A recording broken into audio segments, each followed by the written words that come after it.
téléspectateurs, je vous dis bonsoir, bonsoir, bonsoir, bonsoir et bienvenue dans ce grand débat politique de ce vendredi.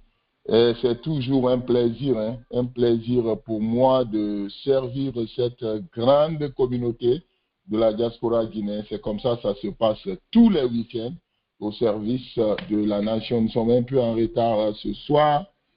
Voilà, on s'excuse du retard, mais on sera toujours au service du peuple, de la diaspora guinéenne, partout où vous trouvez. Merci d'être venu dans ce grand débat. Aujourd'hui, on va parler de l'Afrique, on va parler de la présidentielle en Côte d'Ivoire.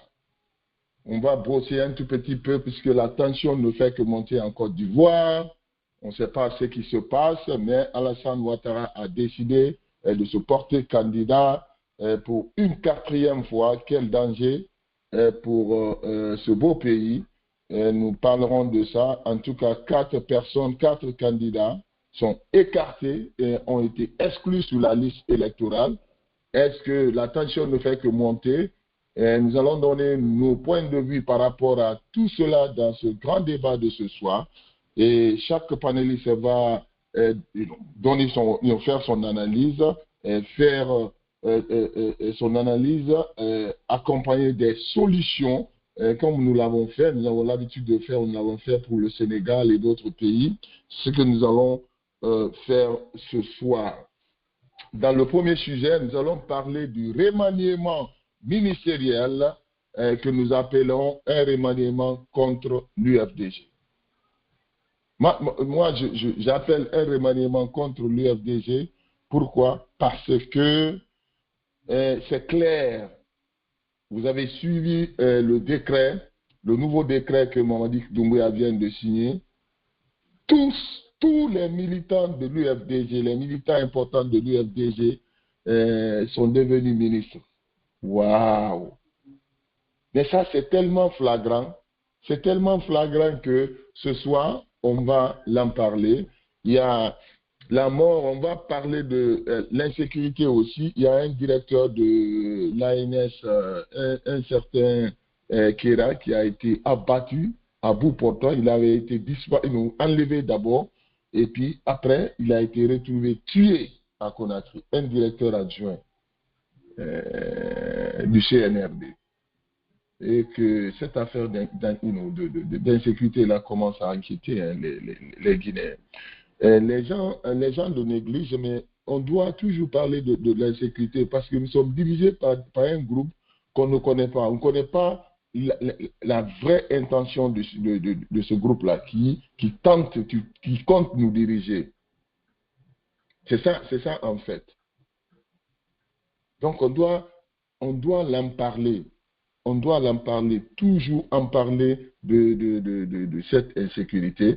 En tout cas, il y a Ousmane Gawal qui est en train de se battre sur tous les fronts pour déstabiliser l'UFDG. Et ce décret en font foi. Il y a eu 4 éléments de l'UFDG qui sont devenus ministres.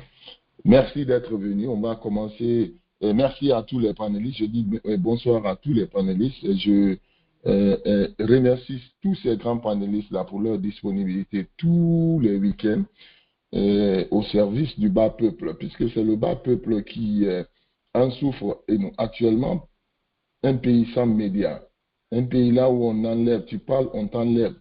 Comme on vient d'abattre un jeune directeur comme ça, personne n'en parle, tout le monde s'en fout, et puis voilà.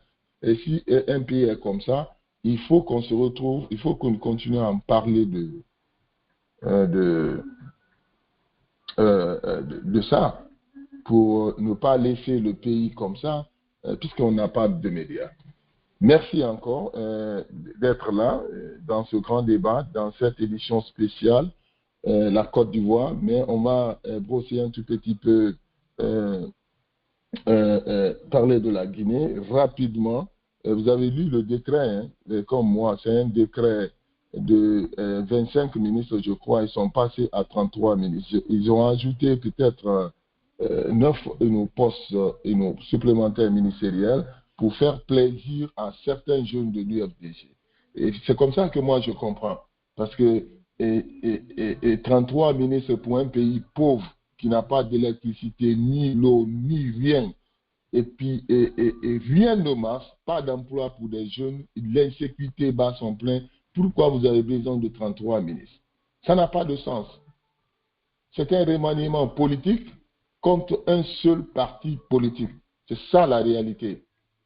Il faudrait que les Guinéens comprennent, c'est-à-dire il faut que les Guinéens comprennent que ce remaniement-là ne va pas les arranger. C'est un remaniement de gaspillage.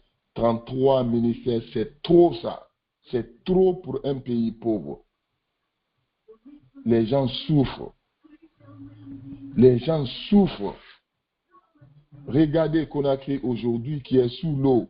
L'inondation partout en Guinée. Pourquoi on a besoin de 33 000? Non, dites-le moi. Pourquoi on a réellement besoin de 33 ministres? Ça n'a pas de sens. Ça n'a pas de sens du tout. Nous parlons dans le sens de la réalité du pays. On devrait avoir au moins 15 ministères et puis 4 secrétariats d'État, des ministres très efficaces, qui seront au service de leur patron, qui feront confiance, qui feront sa confiance pour réaliser des projets urgents dont la Guinée ou dont les Guinéens ont besoin parce qu'ils travaillent pour les Guinéens. Mais ce n'est pas ça qui se passe. Les Guinéens doivent se réveiller. Les Guinéens, c'est-à-dire s'ils ne sortent pas de cette affaire ethnique-là, ils vont toujours avoir des problèmes. La Guinée a de sérieux problèmes. De sérieux problèmes. Nous avons des urgences comme emploi jeune.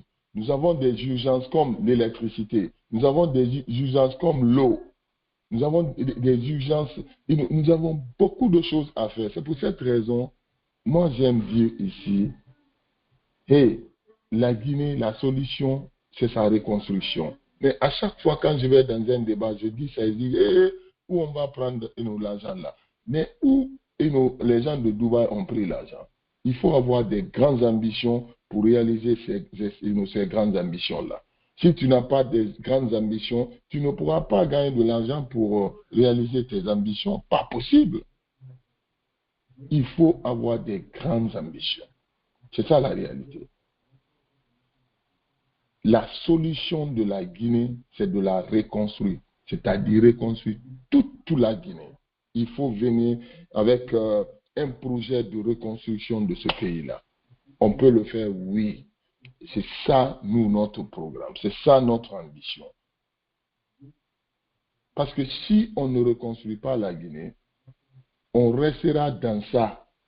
Parce que chaque président qui viendra, il va continuer à raccommoder les mêmes routes, il va continuer à suivre les mêmes projets, et puis les Guinéens vont continuer à nous dire, l'administration, c'est la continuité. Alors, la continuité dans la pourriture, là, parce que c'est la pourriture que nous avons. Pourquoi nous devrons continuer à travailler sur cette même pourriture-là, raccommoder les mêmes routes, et nous reconstruire, nous remodeler les mêmes nos bâtiments, et puis avec les mêmes cadres de la pourriture. Voyez-vous comment nous voyons, il faut ce changement-là. Pour le faire, il faut un travail d'équipe. C'est ça la réalité. Alors, prendre quelques éléments d'un parti politique, dans un parti politique, les intégrer dans le gouvernement, c'est une honte. Et puis, ils ont, Mamadi Doumbouya et le CND, ils ont montré qu'ils ont peur de ces loups dans l'Indialo. C'est ça la réalité. Ce remaniement-là, c'est pour faire mal à ces loups, mais c'est pour le grandir aussi. Parce que leur inquiétude, c'est l'UFDG. Ils ont encore montré leur faiblesse. C'est ça la vérité, leur faiblesse. Comment vous pouvez vous fier sur un parti si vous avez une vision? C'est-à-dire, si Mamadi avait une vision, un programme clair, pourquoi avoir crainte de l'UFDG? Moi, je ne le ferai pas. C'est ça la réalité. Je ne le ferai pas. Je ferai en sorte que je vais faire passer mon programme. Je passerai mon programme. Je ferai le market de mon programme politique devant le peuple. C'est tout. C'est tout ce que j'ai besoin de faire. Et nous, on a un programme politique pour convaincre les Guinéens. L'un de ces programmes, c'est la reconstruction de la Guinée. On ne va pas raccommoder, rien ne sera raccommodé. Rien ne sera raccommodé. On va reprendre tout. Tout sera repris. Alors moi, je vous dis que ce remaniement ministériel-là, c'est contre l'UFDG. C'est une honte. Et ils vont échouer. Vous ne pouvez pas faire plaisir à des jeunes seulement pour faire du mal à ces loups. C'est-à-dire, c'est pour cette raison nous les critiquons. Tu comprends? C'est-à-dire, vous voulez faire du mal à quelqu'un. C'est-à-dire, ce remaniement, c'est clair. J'ai fait un article, j'ai balancé partout, j'ai posé la question. Dites-moi, quelqu'un n'a qu'à me contredire que ce remaniement ministériel-là, ce n'est pas contre l'UFDG. Ça ne se fait pas. Cela encore montre que ces gens-là sont des improfessionnels. Ils ne pourront rien faire pour nous. Voici un exemple. Vous prenez tous les jeunes d'un parti politique, vous les intégrez dans le gouvernement. Est-ce qu'ils ont les compétences? On ne sait pas. Pour des raisons politiques, oui. Est-ce qu'ils pourront vous aider? Non. Cela prouve que Mamadi n'a pas de programme, c'est des confusionnistes. Ils veulent créer la confusion dans ce pays-là. Et quand on m'appelle, ah, mais le titre là, et comment c'est contre l'UFDG, c'est mon point de vue. Mais c'est clair. Et bien, ces gens-là, on les connaît, tout ça, ils sont venus ici, on a fait des débats. On est dans ce débat, ça fait combien de temps? Donc, c'est un échec. D'abord, les 33 ministères, c'est du gaspillage inutile. Ils ont fait pour faire du mal à un individu qui est chez nous avec son parti. C'est-à-dire, maintenant, c'est flagrant. Alors, c'est pour cette raison que je dis aux gens que le gouvernement-là ne peut pas. C'est un gouvernement de haine. C'est un gouvernement qui n'a pas de programme, qui pense que éliminer certains individus, c'est ça qui va le faire. C'est-à-dire qu'ils n'ont pas de programme. Alors si les Guinéens continuent à suivre des trucs comme ça, regardez-moi un remaniement bidon comme ça. 33 ministères pour un pays pauvre qui n'a pas d'électricité, qui n'a pas d'eau, qui n'a rien, dont les citoyens souffrent. Hier, on vient d'abattre un directeur national adjoint. Un jeune, Keïra. C'est ce régime-là que vous voulez. Asseyez-vous. C'est pour cette raison on va faire dans ces jours-ci un mouvement tout sauf Mamadi. C'est-à-dire tout sauf le CNL et Mamadi Doumbouya. On va créer ce mouvement-là comme la Côte d'Ivoire pour partir contre ces faux types-là. C'est tout, c'est ça la solution. On n'a pas, parce que ils n'ont pas de programme.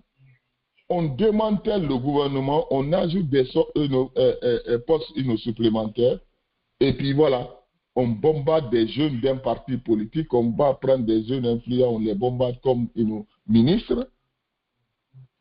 Pour quelle raison? Les Guinéens souffrent alors qu'il y a des problèmes sérieux à régler. Moi, ça n'a pas de sens. C'est mon point de vue. Hein. Les palénistes c'est vous les experts, vous allez donner vos points de vue. En tout cas, moi, ça sera un échec. C'est un remaniement pour faire plaisir à d'autres et contre d'autres.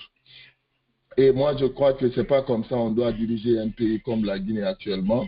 C'est pour cette raison, ce mouvement-là contre Ouattara, tout sauf Ouattara, ou tous contre Ouattara, c'est un mouvement comme ça, on a besoin urgemment pour contrecarrer ces gens-là. Sans quoi, ça n'ira pas. Ces gens-là, c'est l'affront. C'est ça la vérité. Parce que ça, c'est un remaniement de pagaille. Cela nous montre que ces gens-là sont des incompétents. C'est pour créer la confusion entre les Guinéens. C'est tout, hein, c'est mon point de vue. Hein. C'est un point de vue que moi je donne. C'est vrai. il faudrait que c'est-à-dire les patriotes viennent ensemble pour barrer la route. C'est la France seulement qui pourra faire partie, qui pourra faire arrêter ces gens-là. Avec toutes les armes-là qu'ils ont, c'est zéro. Il faut aller à la front pour qu'ils comprennent que c'est des incompétents. On n'a pas besoin des incompétents. Nous voulons reconstruire ce pays. Je vous ai dit, moi, ma politique, c'est de reconstruire la Guinée. Ce n'est pas de bricoler. L'administration est une continuité parce que c'est la pourriture. Les cadres sont pourris, les projets sont pourris. Et puis, quand un cadre vient, on dit, ouais, l'administration, c'est une continuité. Non, nous sommes des créateurs. Nous voulons créer maintenant une nouvelle Guinée. Pour le faire, il faut la reconstruire de Conakry jusqu'à Yomou pour venir avec un plan de développement. C'est ça la solution. Nous avons des très grandes ambitions pour ce pays-là. Pour la Guinée, on peut le faire, mais bien sûr, et puis très rapidement, comme Dubaï. Plus rapide que Dubaï même. Mais il faut des jeunes patriotes pour faire quitter cette saleté-là. C'est la vérité. Le remaniement, là, donc, pour moi, c'est un remaniement bidon, et puis ça n'a pas de sens. Alors, en Côte d'Ivoire, on va parler de la Côte d'Ivoire. Et moi, je crois que la présidentielle en Côte d'Ivoire, il y a deux choses. Premièrement, la tension, c'est-à-dire, la tension est telle que j'ai peur que ce pays-là balance dans une autre guerre. Parce que l'opposition en Côte d'Ivoire n'est pas comme l'opposition de la Guinée. C'est pour cette raison, je veux parler de la Côte d'Ivoire. Je vais lier cette affaire de la Côte d'Ivoire à celle de la Guinée aujourd'hui, parce que je pense que ce remaniement-là est contre un seul parti politique. Est-ce que ce parti politique aura le courage, comme Gbagbo le fait en Côte d'Ivoire, pour vraiment mettre une équipe comme ce que Gbagbo, vous savez, Gbagbo, moi je le connais, c'est un grand, moi j'ai fait sa protection plusieurs fois, je le connais quand il vient en Guinée. Lui, c'est pas la bouche. Hein. Est-ce que maintenant, si on lit ça à la Guinée, on pourra faire la même chose, nous, tous contre Mamadi Doumbouya? C'est-à-dire qu'il faut prendre des exemples urgents pour les appliquer chez vous. Tous contre Mamadi. C'est-à-dire qu'il ne sera pas candidat, comme Gbagbo l'a fait. C'est des expérimentés. Vous pouvez même rentrer en contact avec cette opposition pour vous donner des idées. Parce que c'est le même cas. Alors maintenant, est-ce que du côté de la Guinée, on aura un mouvement, on pourra s'attendre à un mouvement comme ça, de l'ANAD ou de qui que ce soit? En tout cas, s'ils ne le font pas, nous allons le faire. C'est ça la réalité. Donc, en ce qui concerne la Côte d'Ivoire, Ouattara persiste dans l'erreur. Tu sais, ça c'est la mentalité africaine. Dieu t'a tout donné. Dieu a tout donné à Ouattara. À l'âge de 80 ans et quelques, il veut persister. Qui veut se faire humilier à l'âge de 80 ans? Tout ce qu'on prie dans cette vie, c'est d'avoir une très bonne fin. En tout cas, quand un bon musulman, quand tu pries, vraiment, tout bon musulman prie pour avoir une très bonne fin. Ou bien. Donc, Ouattara persiste dans l'erreur. Moi, je crois que si le vieux père nous écoute, il n'a qu'à abandonner pour sauver ce beau pays-là, pour ne plus replonger ce beau pays-là dans une autre guerre. Parce que l'opposition que moi je vois là, ils ne vont pas laisser.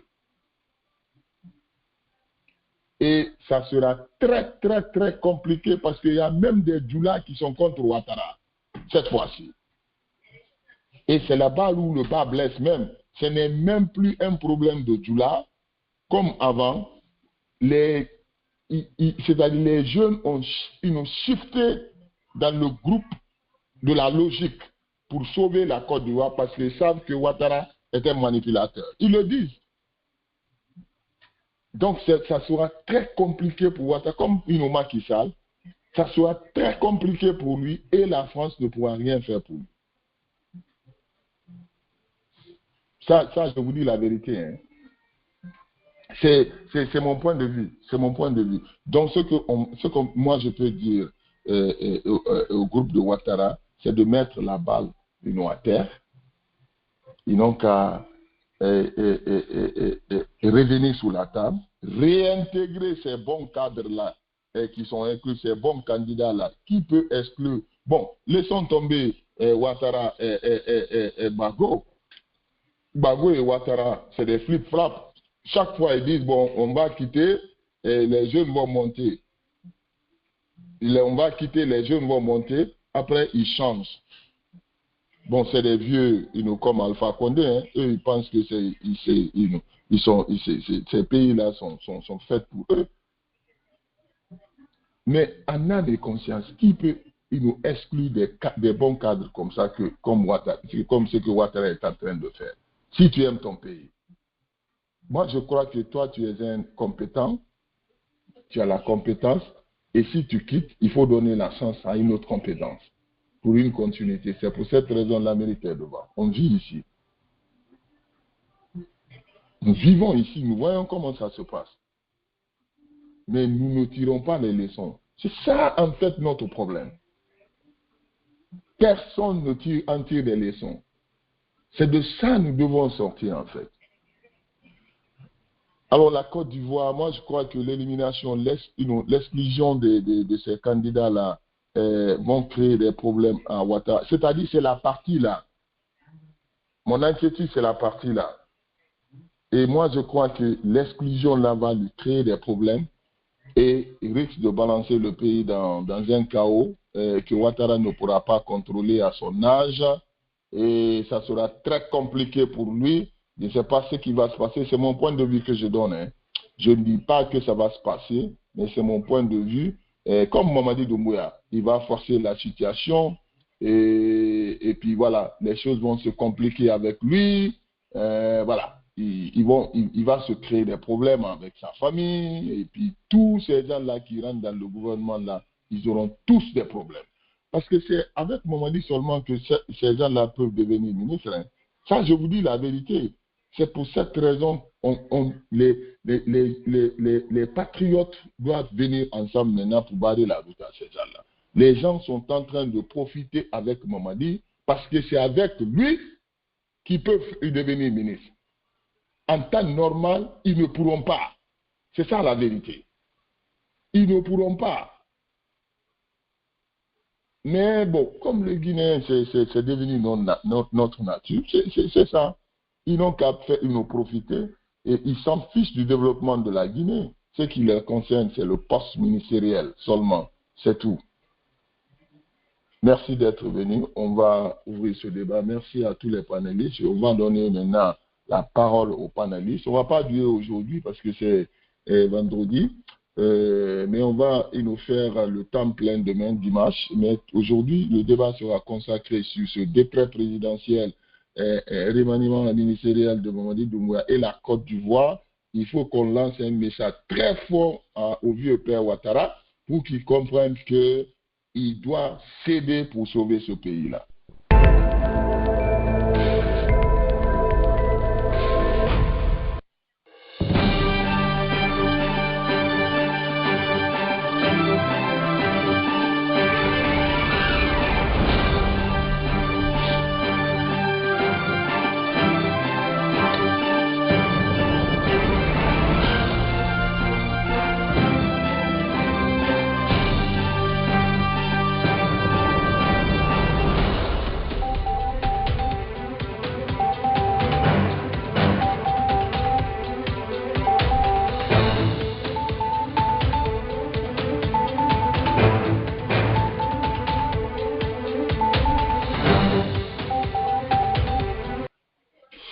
Voilà, merci à tous les grands panélistes. Hein.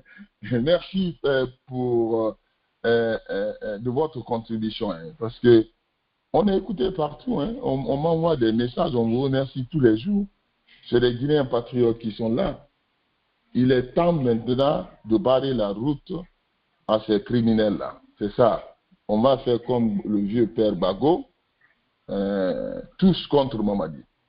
C'est ce mouvement-là qu'on va mettre en place en Amérique ici, et puis ça va se répercuter dans tout le monde. Avec leur armement-là, on va les chasser, c'est tout.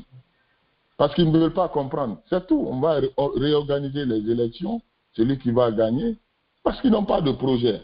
Mais regardez, un remaniement contre un parti politique. Et ça, c'est grave. Merci d'être venu. M. Sissoko, bonsoir. M. Alpha Barry, bonsoir. Ousmane, bonsoir. Bigalo est là. Bonsoir. M. Sidibé est là. Jeune frère, bonsoir. On va faire très rapidement. Chacun va faire une analyse pour satisfaire nos auditeurs, comme tous les week-ends. Et voilà. Puisque c'est une promesse faite, hein, il faut réaliser cette promesse-là pour le bas peuple. Sissoko, bonsoir. Bienvenue. Bonsoir, M. Bangoura. Comment allez-vous? Alhamdulillah, vous. Oui, ça va. On est là encore avec le remaniement de Mamadi. Qu'en dites-vous? Est-ce que ça, c'est un remaniement, ça, ou c'est fait mal à Cellou, ou l'UFDC? Je dis bonsoir à vous de m'avoir donné la parole. Je salue tous les frères sur la radio. Oui. M. Bangoura, laissez-moi d'abord présenter mes condoléances à tous les victimes qui ont perdu leur vie sur les cas de inondations en Guinée. Le mercredi nuit jusqu'à jeudi, il y a eu une grande faute de pluie qui est tombée à Conakry. M. Bangoura, ça a causé assez de dégâts, M. Bangoura. Assez de dégâts. Il y a eu beaucoup de pertes en vie humaine. Beaucoup de Guinéens ont perdu leur vie avec ces inondations-là. Et vraiment, je présente mes condoléances à toutes ces familles-là. Il y a une famille, lui, il a perdu 4 membres de sa famille. 4. Sa femme et plus 3 enfants, M. Bangoura, à Lambaye là-bas. 4 personnes. Ils sont tous décédés. Et il y a des portées disparues. L'eau a amené les gens là et on n'a même pas retrouvé leurs corps d'abord. Portées disparues. Donc, vraiment, c'est triste ce qui nous arrive en Guinée. Des inondations à répétition chaque année. On ne trouve pas la solution et chaque année, on ne fait que subir, la population guinéenne ne fait que subir à ces pertes de vie et de matériel en vie humaine à chaque année. Et regardez ce qui se passe. On est dans une catastrophe naturelle. Le gouvernement se permet d'aller faire un conseil des ministres le jeudi. Tandis qu'au lieu du gouvernement de prendre un décret cas d'urgence, comme on voit dans tous les pays ici, il y a des catastrophes naturelles, on décrète un pays, comment dire, l'état d'urgence, on décrète ça, le gouvernement. Vous comprenez? C'est-à-dire, on arrive à mettre même l'armée. On voit ici aux États-Unis, quand il y a des catastrophes ici, là, on déploie même l'armée, vous comprenez? Pour venir aider la population. Et tandis que chez nous, rien n'a été fait avec le gouvernement. On n'a même pas décrété cela deuil national. Et la plupart de raison d'envoyer de l'armée pour venir aider la population. Rien. Et ils vont dans leur conseil des ministres le jeudi. On va présenter c'est le Baldé là-bas, là, comme le nouveau ministre, mais on va revenir sur ça d'abord. Mais ce qui se passe dans notre pays, c'est très grave, M. Bangoura. Moi, j'ai écouté beaucoup de Guinéens qui ont été victimes, ils ont intervenu dans les différents médias. Je les ai écoutés à Lambaye, que ce soit à Lambaye, à Kiso-Santa ou dans d'autres, beaucoup d'endroits. La population guinéenne, les gens sont en train de dire qu'ils ont été abandonnés par le gouvernement. Ils ont été abandonnés, M. Bangoura. Les gens sont sous l'eau. Au lieu du gouvernement de se mettre au travail, de venir aider la population, ils vont aller faire le conseil des ministres, le jeudi, conseil des ministres. Ils devraient, dans un pays normal, ils devraient annuler ça. Les conseils ça, c'est quelle importance par rapport à la perte des vies des Guinéens. Qu'est-ce qui est plus important, M. Bangoura? Quand il y a une catastrophe naturelle dans votre pays, vous permettez d'aller voir Mamadi, aller vous réunir là-bas, parler au conseil des ministres. Chaque semaine, vous êtes en train de faire ça. Le pays est dans un état d'urgence. les gens sont morts un peu partout. Les maisons sont détruites un peu partout. Vous voulez venir aider la population ou vous êtes en train de vous regrouper là-bas pour parler le conseil des ministres?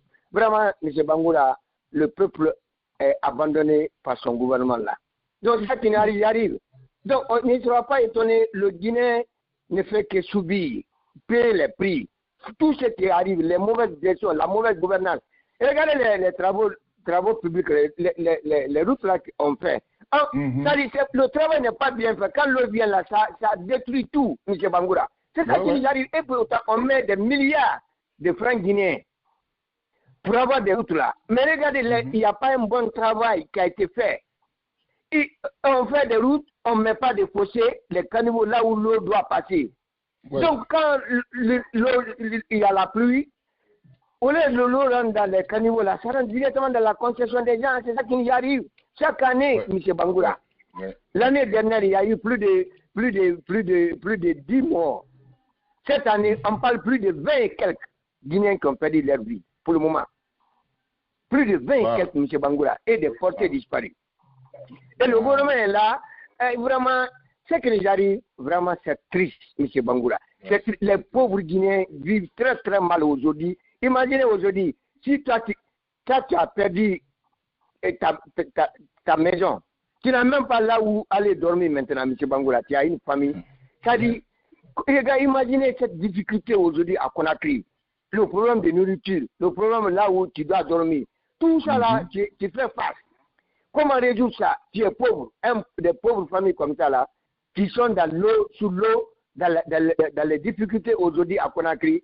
Ce qui se passe à Conakry aujourd'hui, vraiment c'est triste, M. Bangoura. Beaucoup de familles sont touchées avec ces inondations-là. Beaucoup de familles. Beaucoup, M. Bangoura. Mais c'est triste. Mais le gouvernement, ça dit, tous ceux qui ont perdu leur vie là, ou leur maison là, ils ont perdu à jamais. Hein. Le gouvernement sera incapable de résoudre les problèmes. Parce qu'il y a eu d'autres cas d'accident où le gouvernement a été incapable de résoudre leurs problèmes. On ajoute ça encore. C'est devenu très grave, M. Bangoura, ce qui nous arrive. C'est triste pour la Guinée. Vraiment, c'est très, très triste pour notre pays-là. On a un gouvernement qui est irresponsable, incapable de résoudre, prendre la charge, venir au secours des pauvres Guinéens là, qui sont en train de souffrir. Vraiment.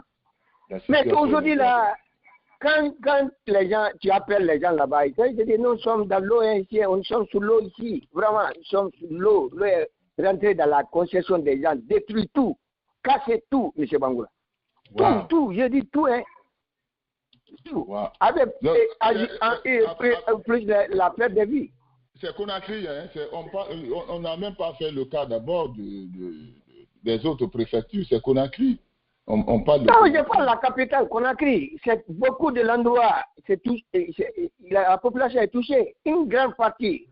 Mais si on ne fait pas attention, même les météorologues, là, ils ont dit, dans 3 ans ou dans 2 ans, 3 ans, la Guinée sera complètement inondée. Si le gouvernement n'arrive pas à prendre les mesures, c'est-à-dire il faut cacher là, tous ceux qui ont fait on connaît le problème.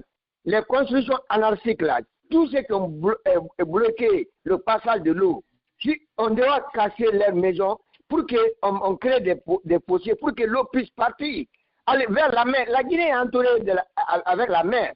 Dès qu'il y a des fossés, quand l'eau tombe, ça va directement vers la mer. Conakry est entouré avec la mer. Mais qu'est-ce que le gouvernement fait? On est en train de pousser. On fait des rabais, on pousse les bras de la mer. Vous voyez l'île là, Bassikolo là. Le gouvernement même qui est en train de construire là-bas, Bassikolo là-bas. Tout le monde connaît là-bas. Ils ont poussé la mer là-bas, ils sont en train de construire là-bas. Mais c'est des choses qu'on ne doit pas faire. Tu ne dois pas pousser les bras de la mer et faire des constructions.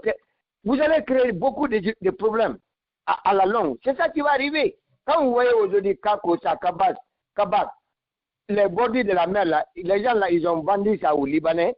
C'est les effets là qui se répercutent vers les Kakosa et Kabak là, pour carrer là-bas. Là-bas, tout est inondé là-bas. Et les gens là ne peuvent plus cultiver là-bas maintenant. Kakosa, Kabak. Et c'était des zones de production de riz, M. Bangoura. Mais aujourd'hui là-bas, c'est inondé là-bas. C'est inondé. Et l'État regarde comme rien n'était. Et le premier responsabilité de l'État, c'est assurer la sécurité de sa population. Mais aujourd'hui, nous sommes abandonnés par l'État guinéen, complètement abandonnés, M. Bangoura. Les Guinéens, là, aujourd'hui, la vivent dans une misère totale, M. Bangoura, à tous les niveaux.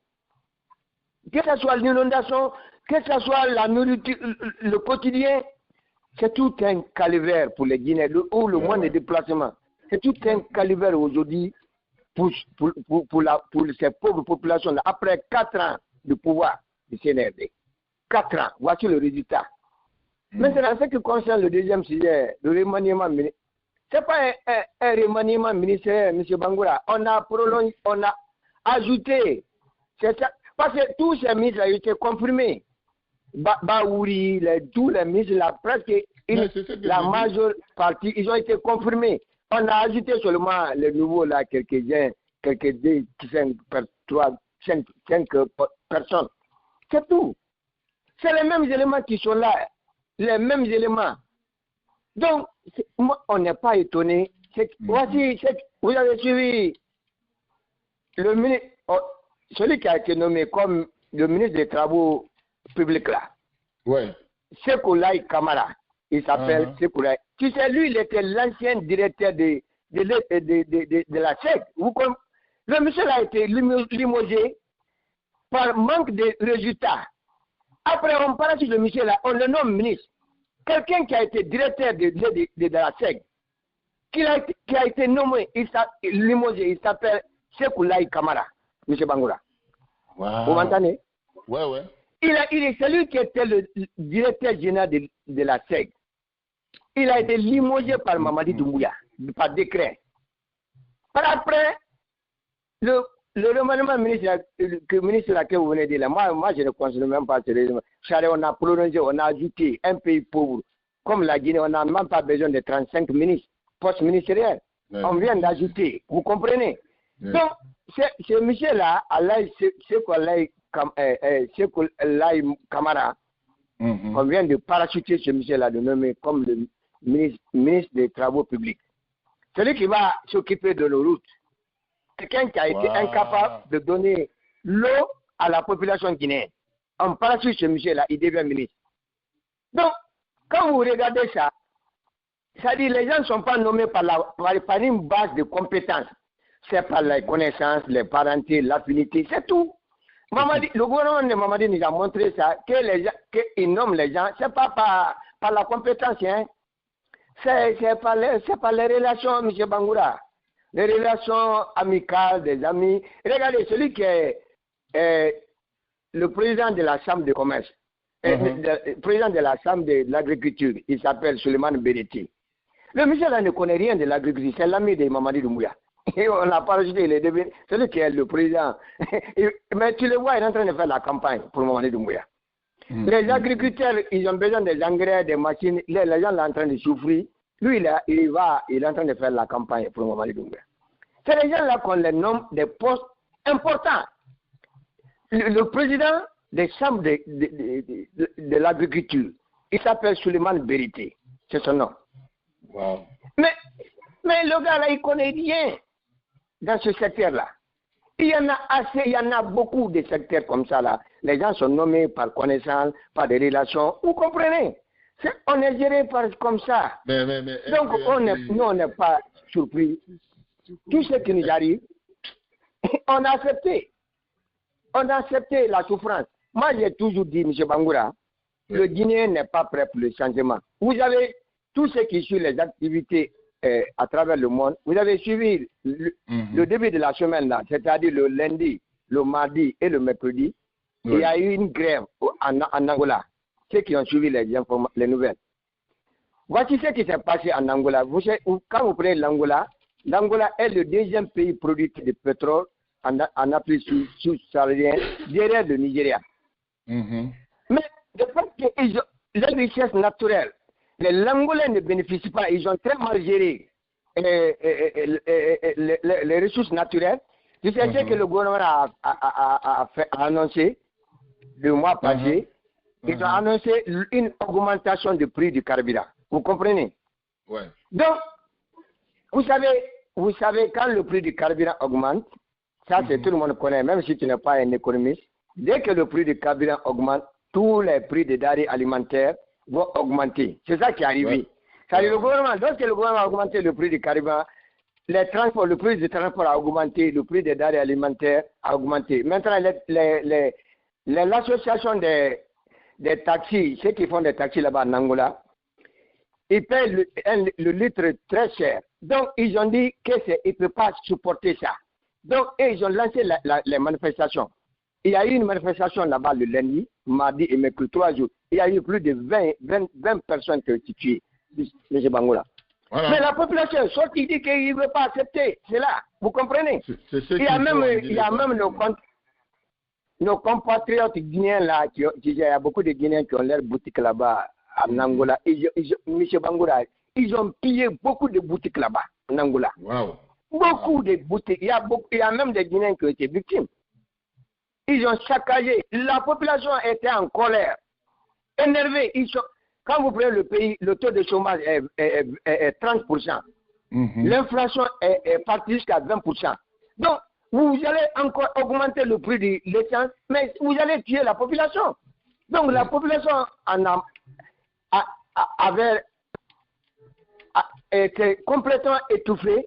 Donc, le peuple n'avait plus le choix de sortir, de manifester. C'est ça qui est arrivé.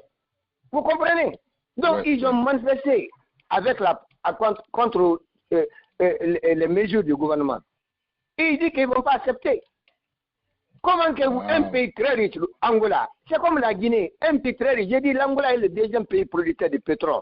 Mais les richesses de ce pétrole-là, c'est l'élite qui gouverne là, c'est qui est en train de profiter. Mais le reste de la population est dans la misère, vit dans la misère. C'est la même chose le cas de la Guinée. Nous avons la bauxite, nous avons le fer, le diamant et tout ça là. Mais regardez la situation dans laquelle les Guinéens sont en train de vivre. Il y a des Guinéens qui ne peuvent même pas gagner $1 par jour, 10 000 francs guinéens. Difficilement, les Guinéens gagnent 10 000 francs guinéens par jour. De nombreux Guinéens qui ne peuvent même pas avoir 10 000 francs guinéens par jour. Voici la situation dans laquelle on se trouve. Mais nous, on crée notre bras, on accepte tout, mais dans les autres pays, ils n'acceptent pas. Ils n'acceptent pas. C'est ça la réalité, mon frère. C'est pourquoi j'ai toujours dit, le peuple n'est pas prêt. Le peuple guinéen n'est pas prêt pour le changement. Le jour là que le peuple sera prêt, ils vont se lever, comme les autres pays. C'est comme ça, c'est aussi simple que ça. C'est vrai. Alors, mais Sissoko Ouattara, parce que cette édition-là est faite pour la Côte d'Ivoire aujourd'hui, Ouattara insiste, le peuple insiste. Mais qu'est-ce qu'on doit faire? Qu'est-ce que Ouattara doit comprendre maintenant à l'âge de 81, 82 ans? Parce qu'il n'a rien à perdre là. Oui, il fallait inviter Jacques Roulier sur cette émission-là aujourd'hui. Ça va être intéressant encore. Tu as oublié, quand tu mets le débat ivoirien, il faut inviter Jacques Roulier. Il est dans l'eau. Voilà, alors, vous savez, le cas d'Alassane Ouattara, on a suivi Alassane Ouattara avant-hier. Il a officialisé sa candidature. Il dit pour assurer la paix et la stabilité. Mais Alassane Ouattara, il se moque de qui? C'est lui seul. Lui veut nous dire, il veut dire aux Ivoiriens que c'est lui seul qui peut assurer la paix et la stabilité en Côte d'Ivoire. Donc il n'y a pas, Bago ne peut pas assurer ça, Charles Blé ne peut pas assurer ça, Tiam Cham ne peut pas assurer ça, et Pascal Afin-Guessan ne peut pas assurer ça, ou bien la femme de Gbagbo, elle aussi, elle est candidate, comment on appelle, je vous laisse son nom dans elle ne peut pas aussi assurer la sécurité ou la paix en Côte d'Ivoire, c'est lui seul. Ça veut nous montrer que, c'est lui qui est le plus intelligent que tous les Ivoiriens. Mais ce n'est pas vrai. Il y a des compétences, il y a beaucoup de compétences en Côte d'Ivoire qui peuvent gérer la Côte d'Ivoire après Alassane Ouattara. Mais tout ce que Alassane Ouattara est en train de faire, nous, on n'est pas surpris. C'est la dictature. Il a violé la constitution ivoirienne. Il veut se maintenir au pouvoir et mourir au pouvoir. C'est ça. Il n'y a rien d'autre que ça. Parce que l'argument qu'il a placé, il annonce sa candidature pour assurer la paix et la stabilité. Voici les deux arguments. Ça ne tient pas la route. Toi, tu as géré le pays pendant 15 ans. Pendant 15 ans, tu es en train de gouverner la Côte d'Ivoire.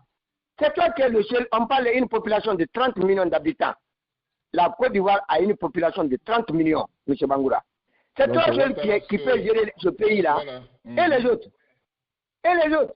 Donc, tout ce qu'il est en train de faire, c'est une violation de la Constitution ivoirienne. Un mandat de trop. Il ne veut pas respecter, il veut pas respecter la Constitution ivoirienne. Il ne veut rien comprendre. Il veut se maintenir au pouvoir et voire même mourir au pouvoir. Donc moi je pense que les Ivoiriens ne doivent pas accepter cela. Et même ils sont debout, ils disent qu'ils ne vont pas accepter cela. Parce que moi j'ai écouté beaucoup de leaders. Vous comprenez que la Côte d'Ivoire, c'est tous les Ivoiriens qui sont sortis contre Ouattara cette fois-ci. Hein? C'est comme non, ça. Il devrait manifester demain. L'opposition avait promis de manifester demain samedi, mais je reportais ça à la semaine prochaine. Mais ils sont en train de se préparer. L'opposition guinéenne, ils ont réagi lorsqu'il s'est annoncé. Ils ont réagi. Ils disent qu'ils ne vont pas accepter. Parce que moi, j'ai écouté beaucoup de l'opposition ivoirienne. C'est ça qu'ils ont dit. Qu'ils ne vont pas accepter cela. Que c'est trop. 4 mandats, c'est trop. Il doit partir. Alassane Ouattara doit organiser les élections. Mais lui ne doit pas être candidat. Il ne doit pas encore empêcher les autres d'être candidats. Donc, il doit organiser les élections et partir. Son mandat est terminé. Il ne doit pas continuer à violer la Constitution. Ils disent qu'ils ne vont pas accepter. Mais on va voir la suite. Parce que la politique, ce sont les rapports de force, M. Bangoura. Vous allez vous parler. Vous allez tout. Mais si vous ne mobilisez pas, si l'opposition ivoirienne ne se mobilise pas, mais Alassane Ouattara va se maintenir. C'est aussi simple que ça. Ce sont les rapports de force qui vont faire la différence. L'opposition a l'intérêt à mobiliser ses militants, à descendre dans la rue pour dire que non, on ne va pas accepter ça. Ça ne serait pas seulement la parole au niveau des médias internationaux, ou bien France 24, ou bien TV5 ou d'autres médias. Il faut mobiliser les militants à descendre, à sortir. C'est pas ce qui va faire la différence. Mais si vous allez parler seulement sur les médias, vous arrêtez là-bas, mon frère Alassane Ouattara, il va se maintenir. Vous comprenez? C'est un dictateur. C'est un dictateur. Donc il cherche à se maintenir. Il ne veut pas partir. C'est aussi ça. Mais non, on n'est pas suivi. Moi, je savais que Alassane Ouattara allait annoncer sa candidature. Il n'allait pas partir. Il n'allait jamais partir. Moi, beaucoup d'observateurs savaient cela. C'était une question de temps seulement. Il allait se prononcer, il sera candidat. Moi, on n'est pas surpris. Parce qu'il veut mourir au pouvoir. Mais c'est malheureux, c'est dommage pour l'Afrique. C'est triste pour l'Afrique. Vous venez, vous faites des mandats. C'est dans le président, on veut en Afrique. Non, c'est toi qui veux. Il ne faut pas dire on veut. C'est toi qui veux. Nous, on ne veut pas ça. Moi, je suis démocrate. C'est toi qui veux ça. Tous les démocrates, ils ne veulent pas un président qui va se maintenir au pouvoir. On a dit aujourd'hui, au pouvoir en Guinée. Non, nous sommes des démocrates. Nous, en tant que démocrates, le respect de la Constitution, vous faites des mandats, vous partez, c'est le principe. La démocratie n'a jamais dit qu'on ne peut pas changer la Constitution. Démocratie non, mais c'est une violation. Mais Alassane Ouattara a violé la Constitution ivoirienne plusieurs fois. Ça, c'est connu. Voilà. Bon, de toute façon, ce que moi j'ai dit à M. Tilibiri, la politique, ce sont les rapports de force, mon frère. L'opposition ivoirienne a l'intérêt à mobiliser ses militants face à Alassane Ouattara. C'est tout ce qui va faire la différence.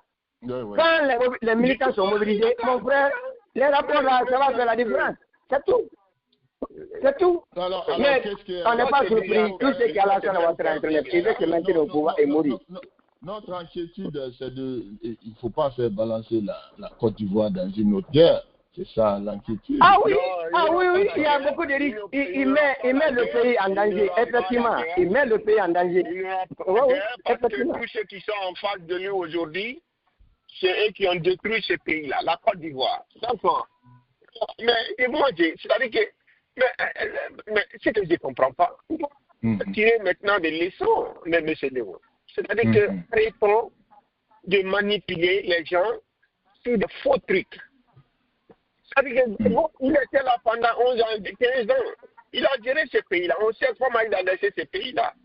Il est venu, ça tout ce que... Voilà, laissez-le. Il ne faudrait pas que... Pourquoi l'Africain copie mal? Pourquoi l'Africain a toujours copié les mauvais côtés de l'histoire.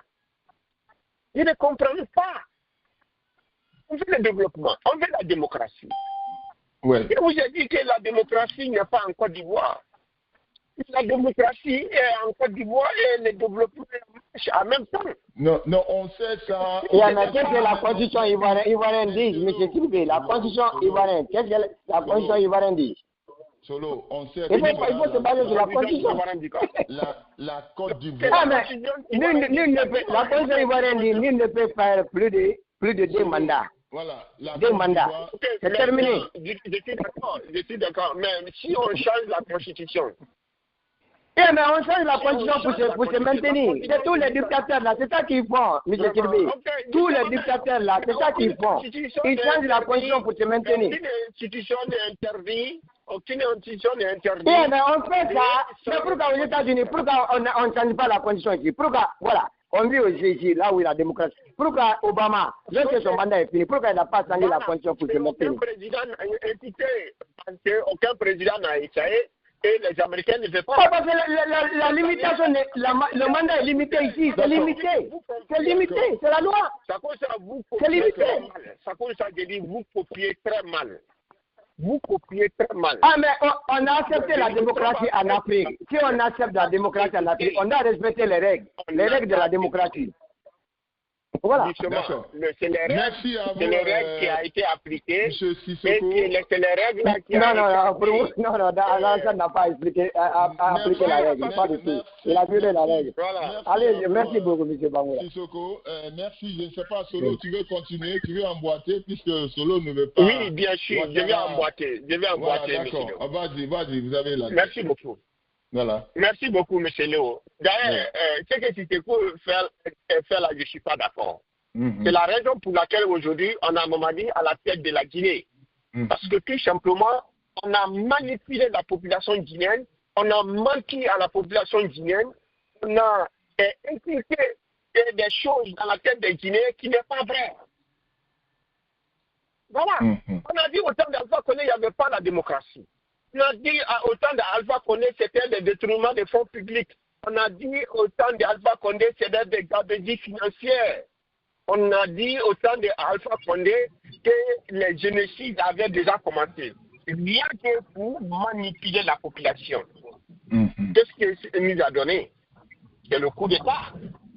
Mamadi est venu, Mamadi fait plus que Alpha Condé. Et on continue toujours à nous parler de la démocratie. Quelle démocratie maintenant vous voulez? What the hell? Mamadi avait promis. Non, bon, ça. Mets-toi en mute, on t'entend là, insulter là. Mets-toi en mute, Bidjalo. Voilà. La Mamadi a dit qu'il y a la démocratie en Guinée.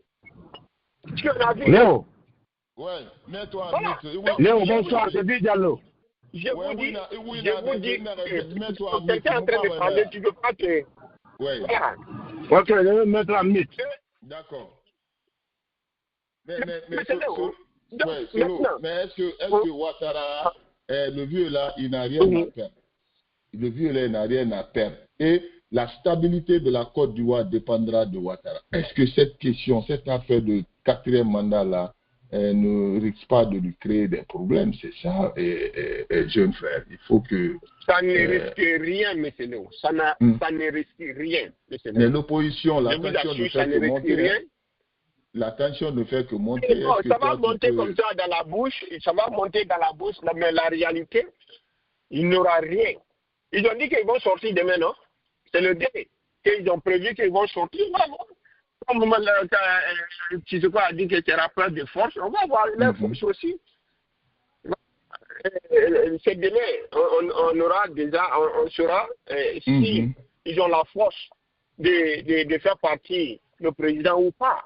Mais ce qui est sûr, M. Léo, moi je suis quelqu'un, je ne suis pas hypocrite, je suis logique dans mes pensées. Voilà. Pour moi, un président qui travaille, un président qui donne le développement, le pays, on doit lui laisser épuiser son pouvoir et des connaissances.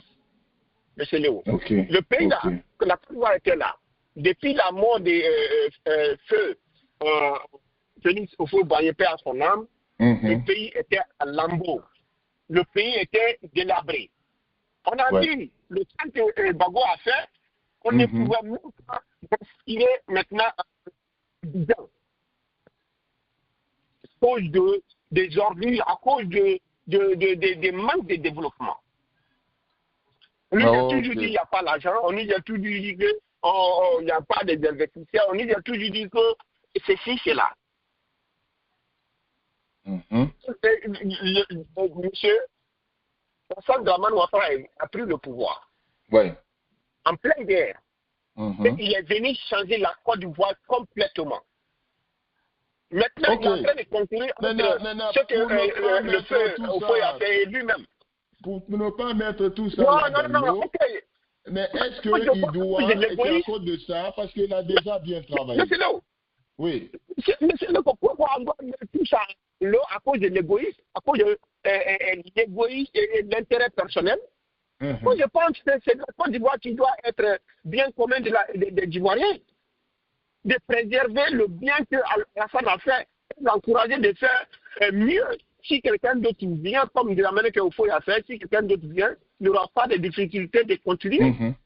Et on va laisser encore Alassane à côté, on donne à un incompétent encore, il vient, il brûle tout ce qui a été fait, et puis il s'assoit sur ça encore. Et il va encore modifier la constitution et s'asseoir. C'est ce qu'on veut. Soyez intelligent. Je vous ai dit, la politique est faite pour développer un pays. La politique n'est pas faite pour la démocratie, l'anarchie. C'est la vie qui met ça dans nos têtes. Parce qu'ils ont fini de se développer. Maintenant, sinon, avant, il n'y avait pas de mandat. Ils laissaient le président épuiser les connaissances. Avant de nous remplacer, pourquoi on ne peut pas faire que nous? Nous, on veut copier seulement des mandats, même si ça nous apporte rien. Même si ça nous apporte rien. C'est ce qu'on veut. Donc, pour toi, mais tu sais que ce qu'on a en Guinée là, c'est ce Cuba qui m'a plongé dans ça. Alpha Condé aussi a augmenté. Pardon, on ne parle pas de la Guinée d'abord. Il faut laisser. Parce que votre problème, c'est Alpha Condé. Non, c'est un exemple, je donne. Je donne seulement un exemple. Je dis, n'oubliez pas ça. Ce que ce Cuba a fait avec Jean-Marie Doré, les mensonges qu'ils ont plantés en Guinée, c'est qu'on est en train de gagner comme ça.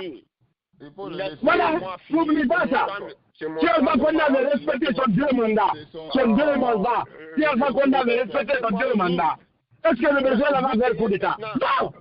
C'est votre ingratitude qui a fait ça. Ok, laissez-moi parler maintenant. Attends votre de parole. Vas-y, voilà, on va le laisser, c'est son tour. Elle m'a dit, il va continuer. Ça cause ça, m'a dit, c'est la fille du président Guinée parce que c'est ce que vous avez voulu.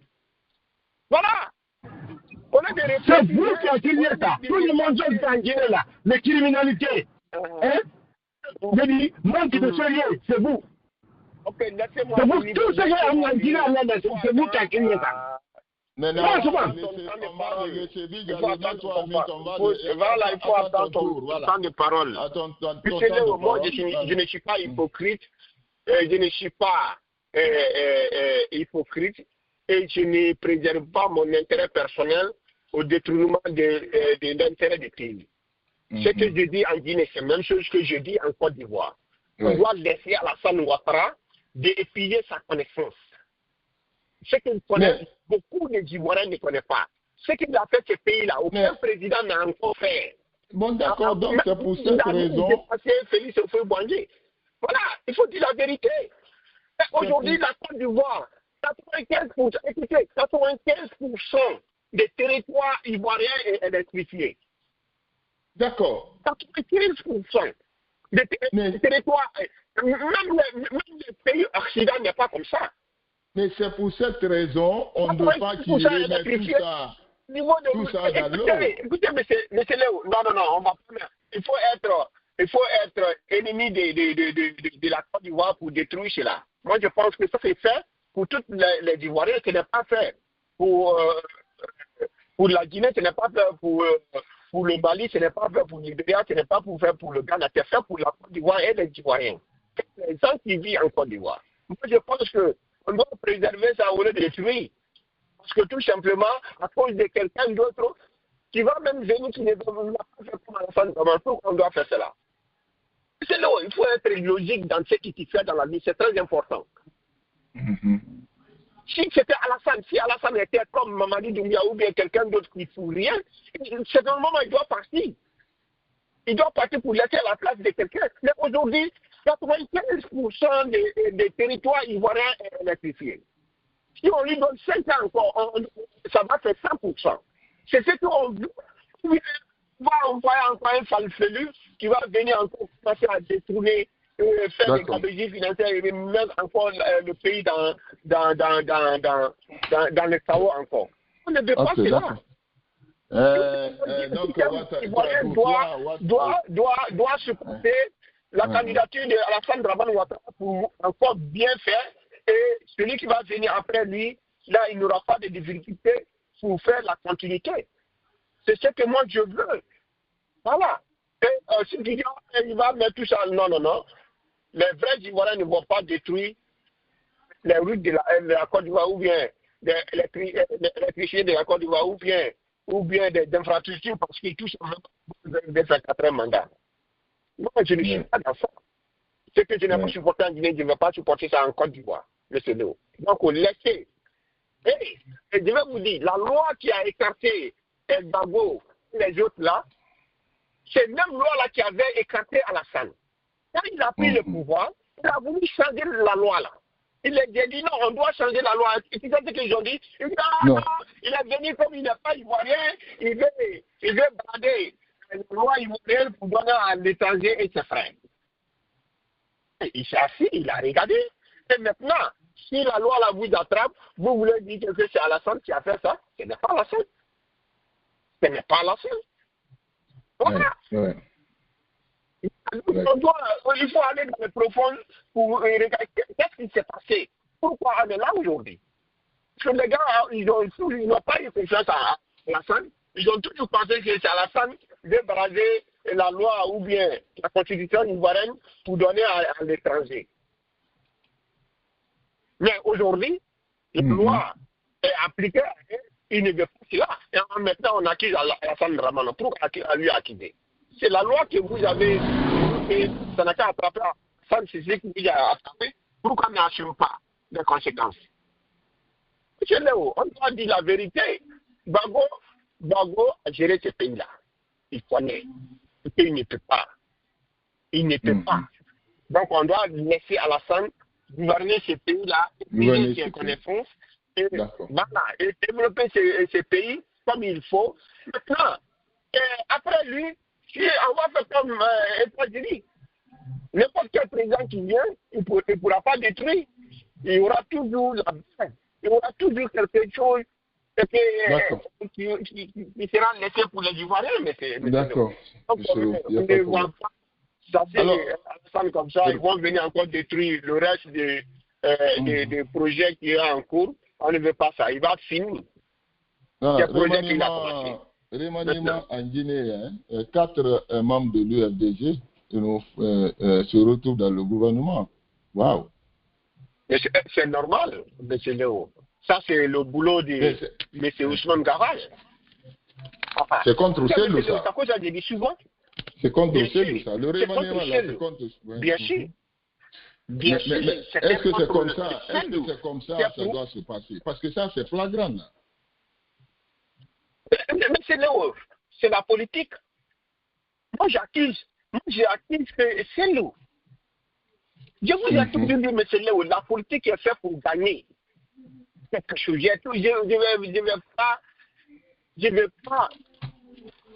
vais toujours répéter ces mots-là pour que les Africains comprennent, M. Léo. La politique est faite pour gagner, la politique n'est pas faite pour perdre. C'est-à-dire que je suis étonné de la part de ceux qui sont nommés, mais en même temps, je ne les blâme pas. Parce qu'ils ne vont pas laisser sous les troncs 14 ans ou bien 20 ans encore dans la vie. Ils veulent travailler. Ils veulent travailler. Je m'en dis, mais si tout va bien, tu rentres en note, Mamadi va rester jusqu'à 20 ans, ou bien plus. Ils vont faire ça dans la rue, ou bien en train de s'opposer à Mamadi, sans travailler. Qu'est-ce qui va nourrir leur famille? C'est dommage, mais c'est pour vous dire, M. Léo, ce que Mamadi est en train de faire ça, Alpha Condé pouvait faire ça.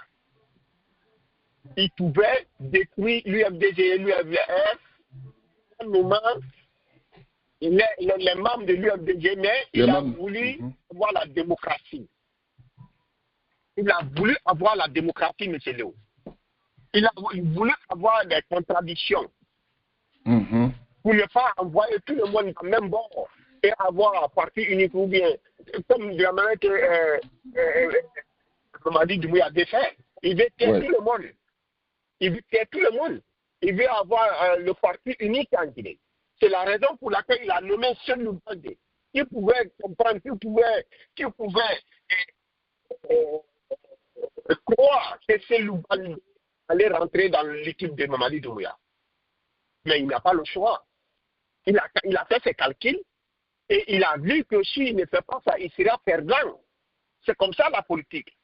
S'il pouvait faire la même chose, n'est pas appeler le coup d'État en Guinée, voir que c'est lui qui serait le successeur de Alpha Condé, laissez Alpha Condé, son mandat, il sera le bien placé pour être président.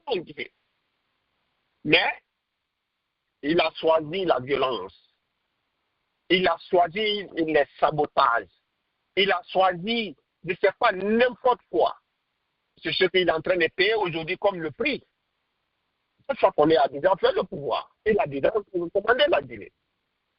C'est lui son tour maintenant que Mamadi est en train de le faire aujourd'hui. À cause de l'égoïsme, à cause de l'intérêt personnel, à cause de l'insensité, pour pouvoir détruire un homme qui s'appelle Alpha Condé. Mais il s'est détruit lui-même. Aujourd'hui, il n'aura plus de parti. Par fini. Gawal sera à la tête de l'UFDG. Parce qu'il a fait la politique égoïste, méchant. Tu penses que Gawal sera à la tête de l'UFDG? Parce que ça, là, il va à bien sûr. Hein? La vérité, ça va, si ça continue comme ça, il sera à la tête de l'UFDG. Ouais. La louche, ça va maintenant. Gawal, maintenant, c'est pas caché. C'est pas caché. Il veut détruire Cellou. Non seulement il a l'argent, plus que Cellou aujourd'hui, ou bien comme Cellou, il a le pouvoir à main. Ouais. Ce n'est plus caché. Celui qui a manipulé tout ceux qui sont nommés actuellement en tant que ministre. Il dit, OK, c'est qu'on a des programmes, on ne va pas aller tout de suite. Si vous restez dans la rue, vous allez perdre. Venez avec nous, on va gérer. Sinon, on ne va pas partir, vous allez perdre. C'est comme ça il les a manipulés. Et n'importe quel autre est-ce que c'est comme ça que les jeunes là doivent se comporter? C'est-à-dire à qui tu peux avoir confiance? Du tout. Hein? Du tout. Une jeunesse qui n'a pas de conviction du tout solo. Quelqu'un vient, il vous prend, il vous manipule, il vous met... Je vous ai dit, il faut aller en arrière un peu. J'ai toujours dit, c'est cette antenne que ceux-là n'aiment pas la Guinée. J'ai dit ça à Ousmane Gawal, j'ai dit ça à Cellou Baldé, j'ai dit ça. Tous ceux qui criaient en Guinée faisaient croire à la population guinéenne, ils aiment la Guinée plus que tous. Je vous ai dit que ceux-là n'aiment pas la Guinée, c'est des opportunistes. Ils sont là seulement pour préserver leurs intérêts personnels, pas la Guinée. J'ai dit ça à Ali Kamanou, j'ai dit ça à FNDC. Le temps m'a donné la raison. Parce qu'aujourd'hui, ils ont prouvé que ce n'était pas l'UFDG. Parce que les gars croyaient à ce moment-là que c'est l'UFDG qui pouvait prendre le pouvoir, qui était sur le chemin de prendre le pouvoir, et le pouvoir était proche à Cellou plus que jamais. Ça compte ça, les gars se comportaient comme ça, mais les gars ne se comportaient pas pour la Guinée et le bien-être de la Guinée. Non. Et la politique de l'Afrique en Guinée, c'est comme ça. C'est comme ça. Donc, on doit se réveiller. On doit se réveiller. On doit se réveiller pour dire que la politique est faite pour construire un pays. La politique n'est pas faite pour détruire un pays. Voilà. Donc, arrivé à un moment donné, c'est celui et son parti qui ont allergé pour pleurer parce que c'est eux qui ont appelé 7 coups d'État. C'est à cause de eux, on m'a dit, est au pouvoir aujourd'hui. Ils n'ont pas pensé qu'écoutez, on a toujours les avertis. Moi, personnellement, je les ai toujours avertis. La mauvaise démocratie est mieux qu'un coup d'État militaire. Parce que ça va vous éloigner le pouvoir. S'il y a un militaire qui est têtu, qui ne va pas laisser le pouvoir, toi qui as appelé un coup d'État, tu seras loin des pouvoirs à jamais. Parce que tu seras son premier ennemi, il ne va jamais t'appeler. C'est un seul comme Bago qu'on va voir tout sauf Mamadi. Bien sûr. Sauf s'il accepte ce que Mamadi lui dit. Sinon, il sera comme Bago aussi. Sauf s'il accepte ce que Mamadi lui dit. Voilà maintenant, on a ni opposants maintenant, on a ni des politiciens. Mamadi va gérer maintenant la Guinée lui seul. Non, s'il n'est pas, en tout cas, s'il n'y a pas d'opposition, c'est pour cette raison solo, il faut que le mouvement là, tous contre Mamadi et ces criminels là soient lancés. Parce qu'il y a plus de... on doit se lever comme un seul homme. On doit se lever. À partir de Mamadi, non. Voilà. Pour dire cette constitution, non. On ne veut pas cette constitution, on ne veut pas la candidature de Mamadi. Voilà, parce qu'il nous a trahi. Il a trahi son serment. Il a trahi son serment. Il a trahi son engagement qu'il a pris vis-à-vis devant les Guinéens et devant le monde. Il a trahi tout. Tout ce qu'il a dit, il n'a pas accepté. On va donner la Guinée à celui-là, est-ce qu'il pourra respecter? Je vous ai envoyé une vidéo. Les Français même, on train de dire aujourd'hui que Mamadi est à la tête de la Guinée pour préserver l'intérêt de la France. Et ils se sont expliqués, c'est logique, l'explication est logique, parce qu'il s'est dit que Mamadi est français, sa femme est française. Et ils sont à la tête de la Guinée. Ça veut dire que ils vont préserver l'intérêt de la France, on est de l'intérêt de la Guinée. Qui perdent? C'est les Guinéens, c'est la Guinée et les Guinéens qui perdent. Mais la France a été toujours comme ça. Ils savent que Mamadi ne connaît pas. Ils vont profiter. Ils vont profiter. Ils vont profiter. Donc, tout ce qu'on doit faire, on doit se lever comme un seul homme pour dire cette constitution non. Pour voter contre. N'est pas pour écouter, mais pour voter contre. Et pour dire qu'on ne veut pas la candidature de Mamadi parce que c'est pas ce qu'il nous a dit. C'est ça. C'est pas ce qu'il nous a dit. Il faut qu'il y ait des jeunes patriotes. Il n'a pas la compétence, ni la connaissance. Il n'a pas la compétence, ni la connaissance. Il doit s'en aller. Il ne doit pas lui donner l'occasion d'être président de la République de ce pays. Sinon, on sera perdant. Il va vendre la Guinée à la France. C'est que nos ancêtres se sont bâtis pour être libres. Il va nous vendre encore à la France moins cher. C'est moins cher. Et parce que c'est un Français, sa femme est une Française, officier française. Ils vont toujours le faire. Donc, tout ce qu'on doit faire, on doit s'élever comme un seul homme pour dire non à Mamadi. À la candidature de Mamadi. C'est tout ce qu'on peut faire. Sinon, ça sera grave. Mamadi n'a pas la compétence, ni la connaissance. Il va gérer la Guinée avec la France. Il va tous les biens. Mais aujourd'hui, les francs guinéens, j'ai appris qu'ils vont donner le contrat de fabrication de francs guinéens à la France. Ah bon? Ah oui, c'est ce que j'ai appris. Voilà. Sinon, le franc guinéen était fabriqué en Chine. On dit maintenant ils vont donner ça à la France. Sékou n'a jamais accepté que la France, parce qu'il y aura encore le contrôle de notre économie. Mais maintenant, en tout cas, il veut se faire passer comme si c'est Sékou Touré que lui, il est en train d'imiter. Un gars comme ça, là. Je sais pas, mais c'est Léo. Donc, on doit faire très attention. On doit passer à la Guinée. Au lieu de passer un individu. Moi, c'est ma logique.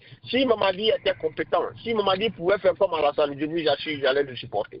Mais je vois que depuis, il n'avait pas de programme pour la Guinée. Il est venu sans programme. Sinon, s'il avait des programmes, on allait voir aujourd'hui les traces de ces programmes. Mais aujourd'hui, on voit quoi? Tous les projets qu'il est venu trouver en place, dès que les projets là sont finis, il n'y a plus d'argent. Non seulement il n'y a plus d'argent, et il n'y a plus d'autres projets qui sont en cours. Les aéroports qu'il avait commencé à construire à travers des régions, ils sont arrêtés aujourd'hui à cause du manque d'argent, à cause du manque de paiement. Mais qui va donner son argent à Mamadi? Qui va donner son argent? Justement, Mamadi, parce que c'est seulement c'est Gabegie financière, mais c'est Gabegie financière qu'on est en train de voir, il n'y a pas d'équilibre à la Banque centrale.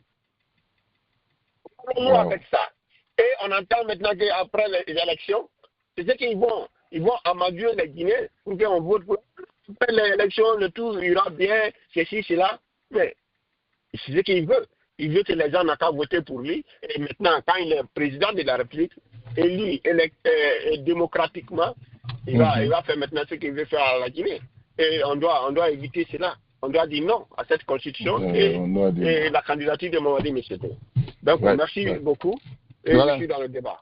Merci à vous, jeunes frères. En tout cas, il faudrait se concerter pour que nous puissions dire non à la candidature de Mamadi. Il n'a pas parlé d'abord, puisqu'on n'a plus de politiciens. Il faudrait que le déclin doit venir de quelque part. Non à la candidature de Mamadi. Mamadi ne sera pas candidat et on va l'obliger à le faire respecter son engagement. On peut le faire. Merci à vous, M. Sidibé. M. Alpha Bari, bonsoir. Je ne sais pas si M. Bari m'entend. Du côté de Washington. Bonsoir. Comment allez-vous? Ça va, vous allez bien? L'heure est grave. Hein. Il faut ce mouvement-là. Tous contre Mamadi. Il faut qu'il sorte pour faire une déclaration qu'il ne sera pas candidat. Ça, vous perdez votre temps.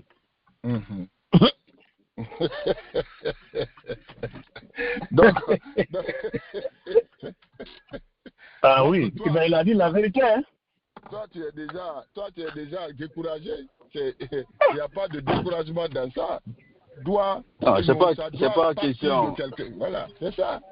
Non, c'est pas question de se décourager ou de ne pas se décourager. Oui. Il faut être réaliste dans la vie. Vous savez, Léo, au début, quand je disais aux gens de ne pas danser et applaudir, et beaucoup n'ont pas voulu comprendre.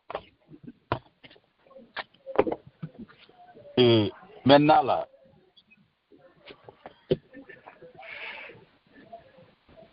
il faut ne pas comprendre les choses ou même parler juste parce que tu as envie de parler, puis te mettre à parler. Tu penses que c'est trop tard pour faire partir Mamadi? Non. La seule façon de faire partir Mamadi, c'est la manière dont il est venu. C'est la seule façon. Mais le déclin doit partir pour la seule façon de faire, tu as raison, mais le déclin doit partir de quelque part. Il faut un mouvement. Mais où? Pour pousser à cela.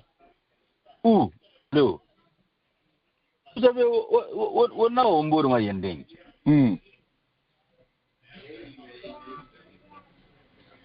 Naramfang, anta balafi a wongiraba ahali ya je suis sur quelque chose. Mais je n'appelle pas les gens dans le vide. Mais il faut le mettre en place. Il faut mettre quelque chose là en place, c'est ça. Et il n'est pas trop tard. Hein? Je connais de quoi je parle. Oui. Tu comprends? Oui. En fait, beaucoup de Guinéens ont participé à la souffrance que Mamadi est en train de nous faire vivre aujourd'hui. Beaucoup de Guinéens, je parle de tout le monde. Il y a d'autres qui étaient comme moi, qui n'étaient pas d'accord. Et la charte qui nous gouverne, Léo, dans cette charte, si vous lisez dans les dispositions transitoires et finales, l'article 78, il est écrit noir sur blanc que dès que nous partons au référendum pour adopter la nouvelle constitution, la charte devient automatiquement caduque. Donc elle disparaît. Et les engagements auxquels on s'attache là, c'est dans la charte.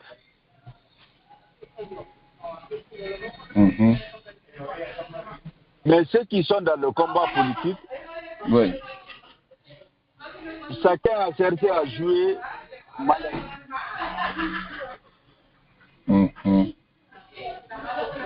En fait, personne n'a consacré son temps à la lecture de la charte. Personne. Tout le monde s'est mis à jouer au petit malin, chercher à draguer Mamadi Doumbouya, chercher à draguer le CNRD. Sinon, à partir de la publication de la charte, les forces vives pouvaient dénoncer et exiger à ce qu'on ramène au cas où on ira au référendum, mais il faudrait qu'on ramène les 3 dispositions dans les dispositions transitoires et finales de l'avant-projet ou du projet de constitution. Mais ils ne l'ont pas fait. Et regardez tous ceux-ci-là, ils sont tous représentés au CNT, Léo. Bien sûr. Mais nous, on a travaillé derrière les rideaux pour faire certaines stratégies, mais quand on a demandé aux gens de quitter, quelqu'un a quitté. Ils ont refusé de quitter.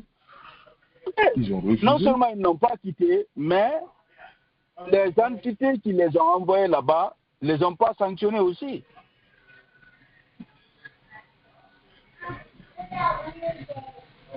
Si on demande ce que vous quittez, vous refusez de quitter, normalement, on doit sanctionner. Il n'y a pas eu de sanction. C'est les délégations spéciales.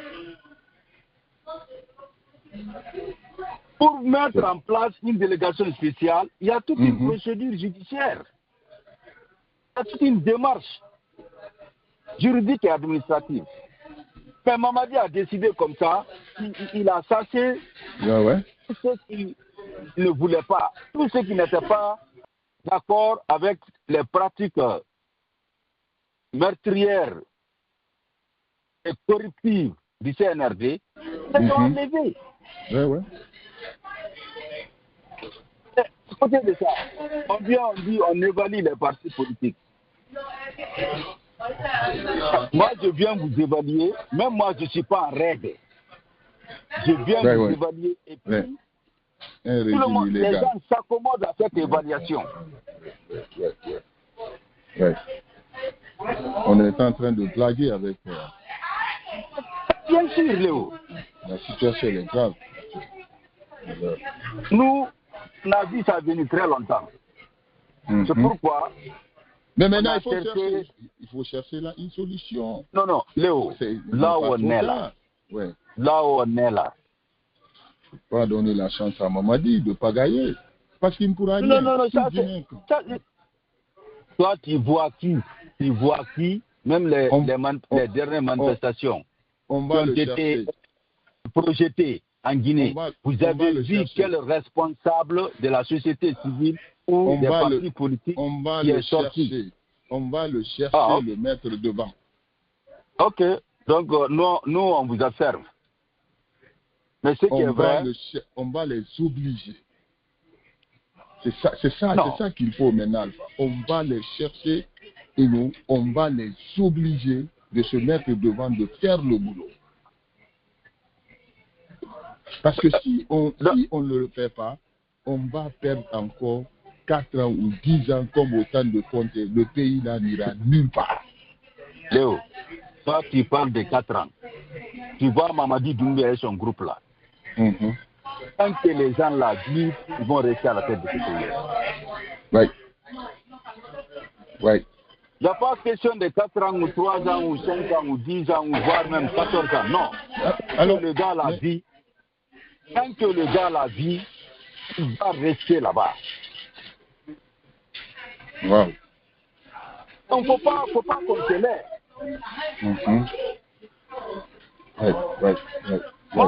Moi, je suis le premier responsable de la commission organisation et mobilisation. Hello, nous qui faisons le combat ensemble, si nous-mêmes on s'affronte entre nous. Entre nous. Mais c'est ça, c'est ça notre problème. On s'est dit, on n'est pas d'accord avec CNRD. On se crée des guerres internes entre nous. Ouais. Chacun veut. Comment on va faire partir le CNRD? Ce n'est pas possible. Fonike et Bullo, ils sont là. Ils ont été arrêtés. Moi, j'ai organisé des démarches au niveau des États-Unis ici. Les mêmes personnes avec lesquelles je travaille, c'est eux qui ont saboté ça.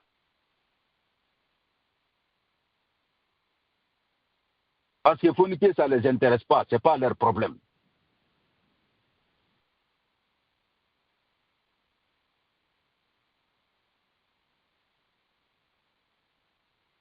Maintenant, Mamadi, il a compris que le Guinéen, ce qui l'intéresse,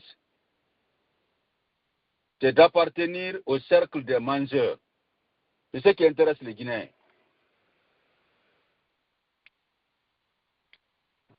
Ce n'est ni le développement, ce n'est ni la démocratie, ce n'est ni la paix.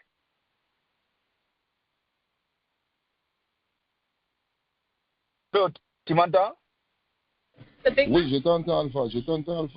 Ah, ok, parce que je n'entendais plus personne. Non, je t'entends, vas-y. Ok, donc, voici le problème. Et prenons les organisations régionales continentales.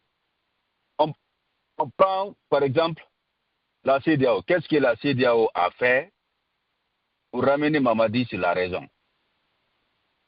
Ils ont laissé les structures du CNRD revenir au sein de la CEDEAO, revenir au sein de l'Organisation internationale de la francophonie, revenir au sein de l'Union africaine, revenir au sein des Nations unies, revenir partout.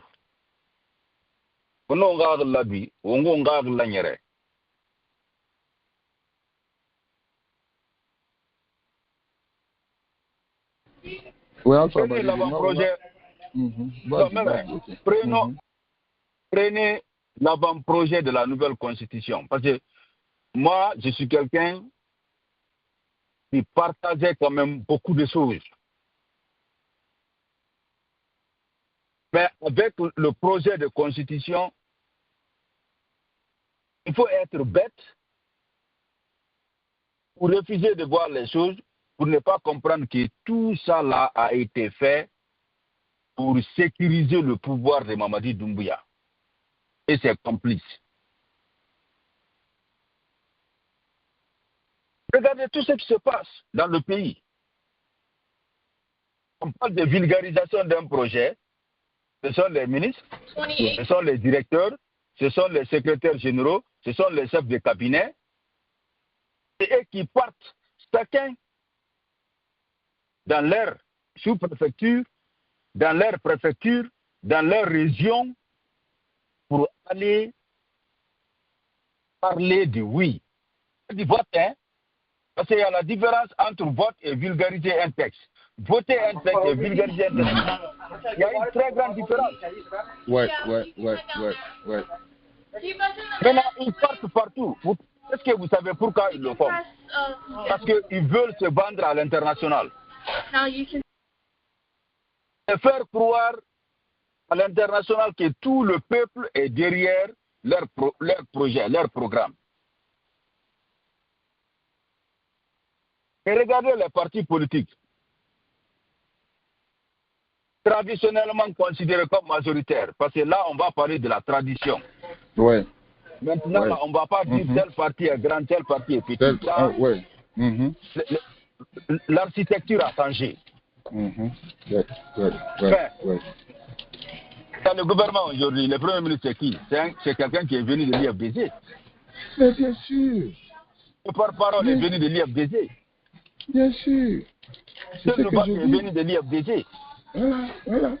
C'est ça. Maintenant, il y a beaucoup aussi au niveau des RPG qui sont venus des RPG. Tout.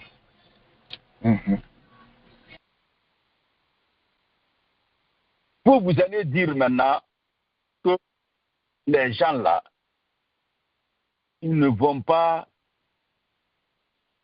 renforcer la stratégie qui a été élaborée par Mamadi Doumbouya. Il faut être bête. Pour de la mauvaise foi, pour dire que non, les gens là, ils ne pourront rien. Vous voyez qui aujourd'hui sortir faire mobiliser? On ne dit pas qu'ils ne pourront rien faire pour Mamadi Doumbouya. Ils ont été nommés pour ça. Mais il faut une opposition pour les contrecarrer. Et ça, cela est possible. C'est ce que je vous dis maintenant. Ouais. L'opposition existe sous la bannière des forces vives. Mais moi, je vous dis quelque chose, je vous donne des indices, parce que je suis responsable de cette entité. En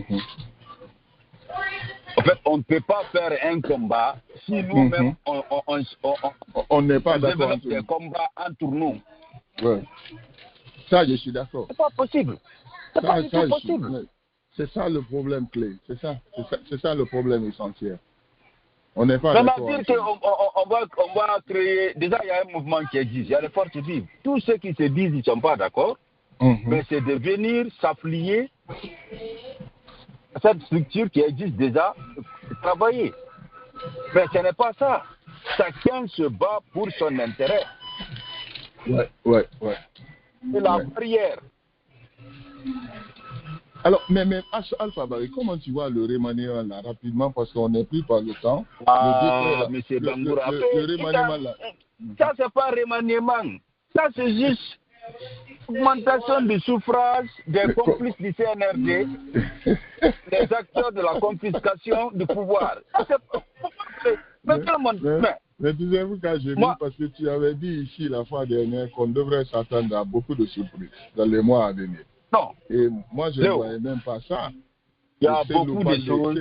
Il y a beaucoup de choses que moi, personnellement, pour le moment, je veux me taire de dire à l'antenne. Pour le moment. Je veux me taire.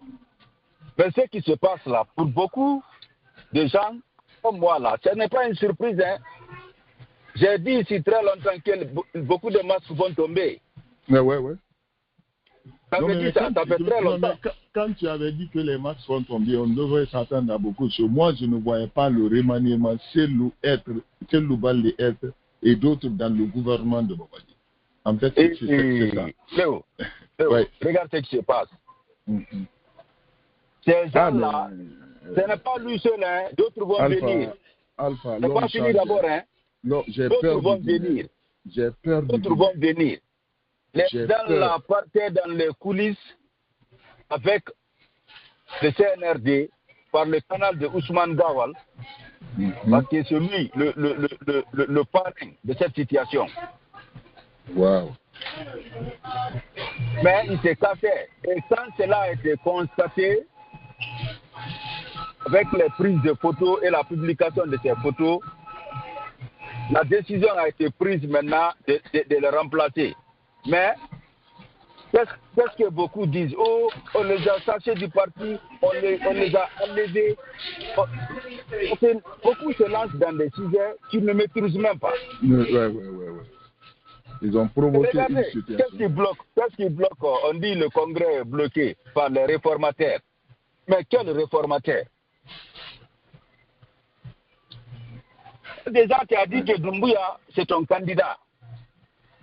Alors qu'au sein de l'IFDG, ils veulent conquérir le pouvoir et l'exercer. Mais pas aider quelqu'un à être prêt.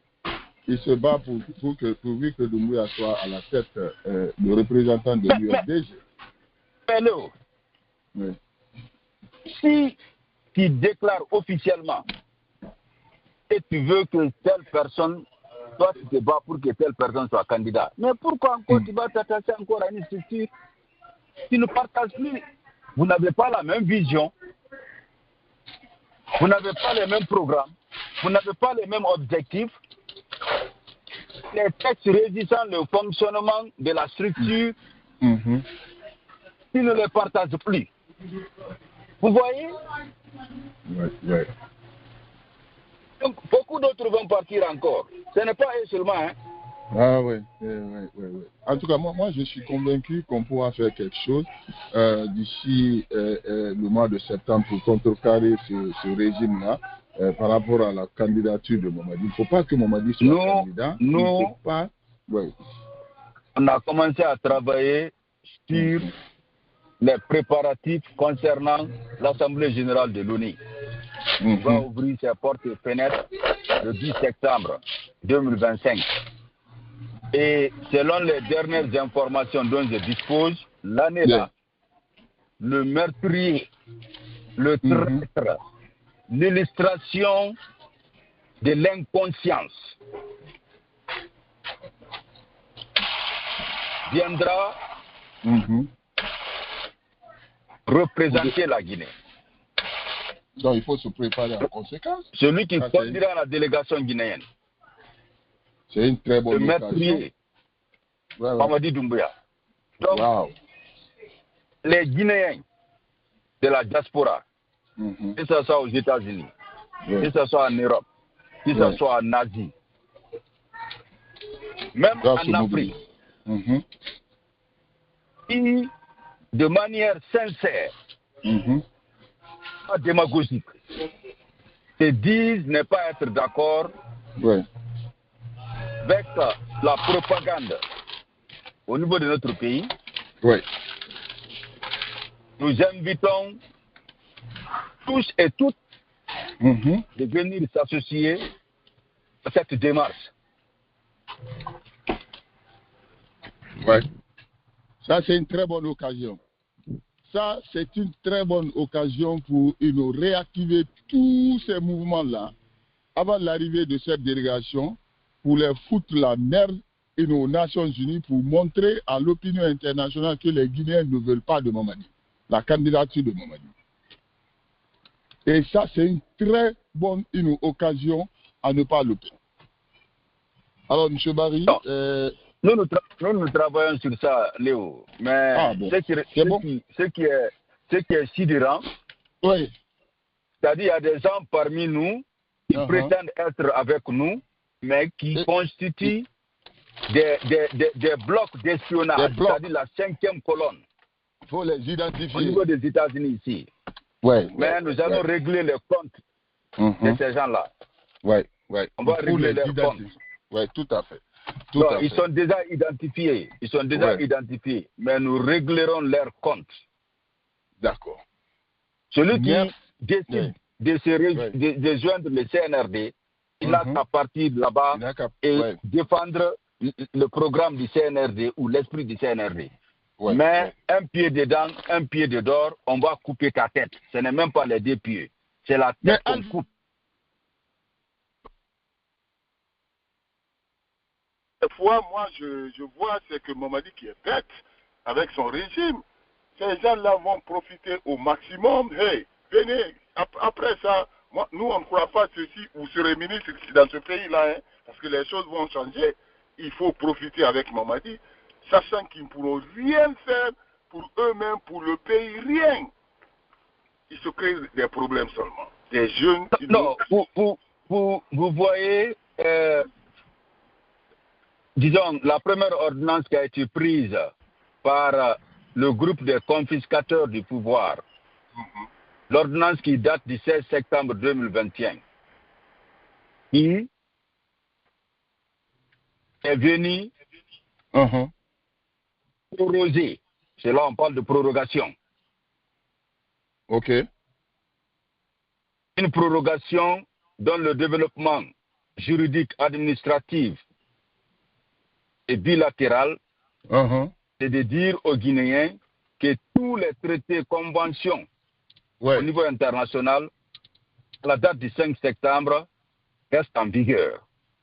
Sur cette base, la Charte africaine de la démocratie et de la bonne gouvernance, en son article 25, alinéa 4, interdit tout auteur et complice d'un coup d'État de se porter candidat à une élection portant le retour ou la restitution du pouvoir. Donc, sur cette base, Mamadi Doumbouya ne peut pas se porter candidat.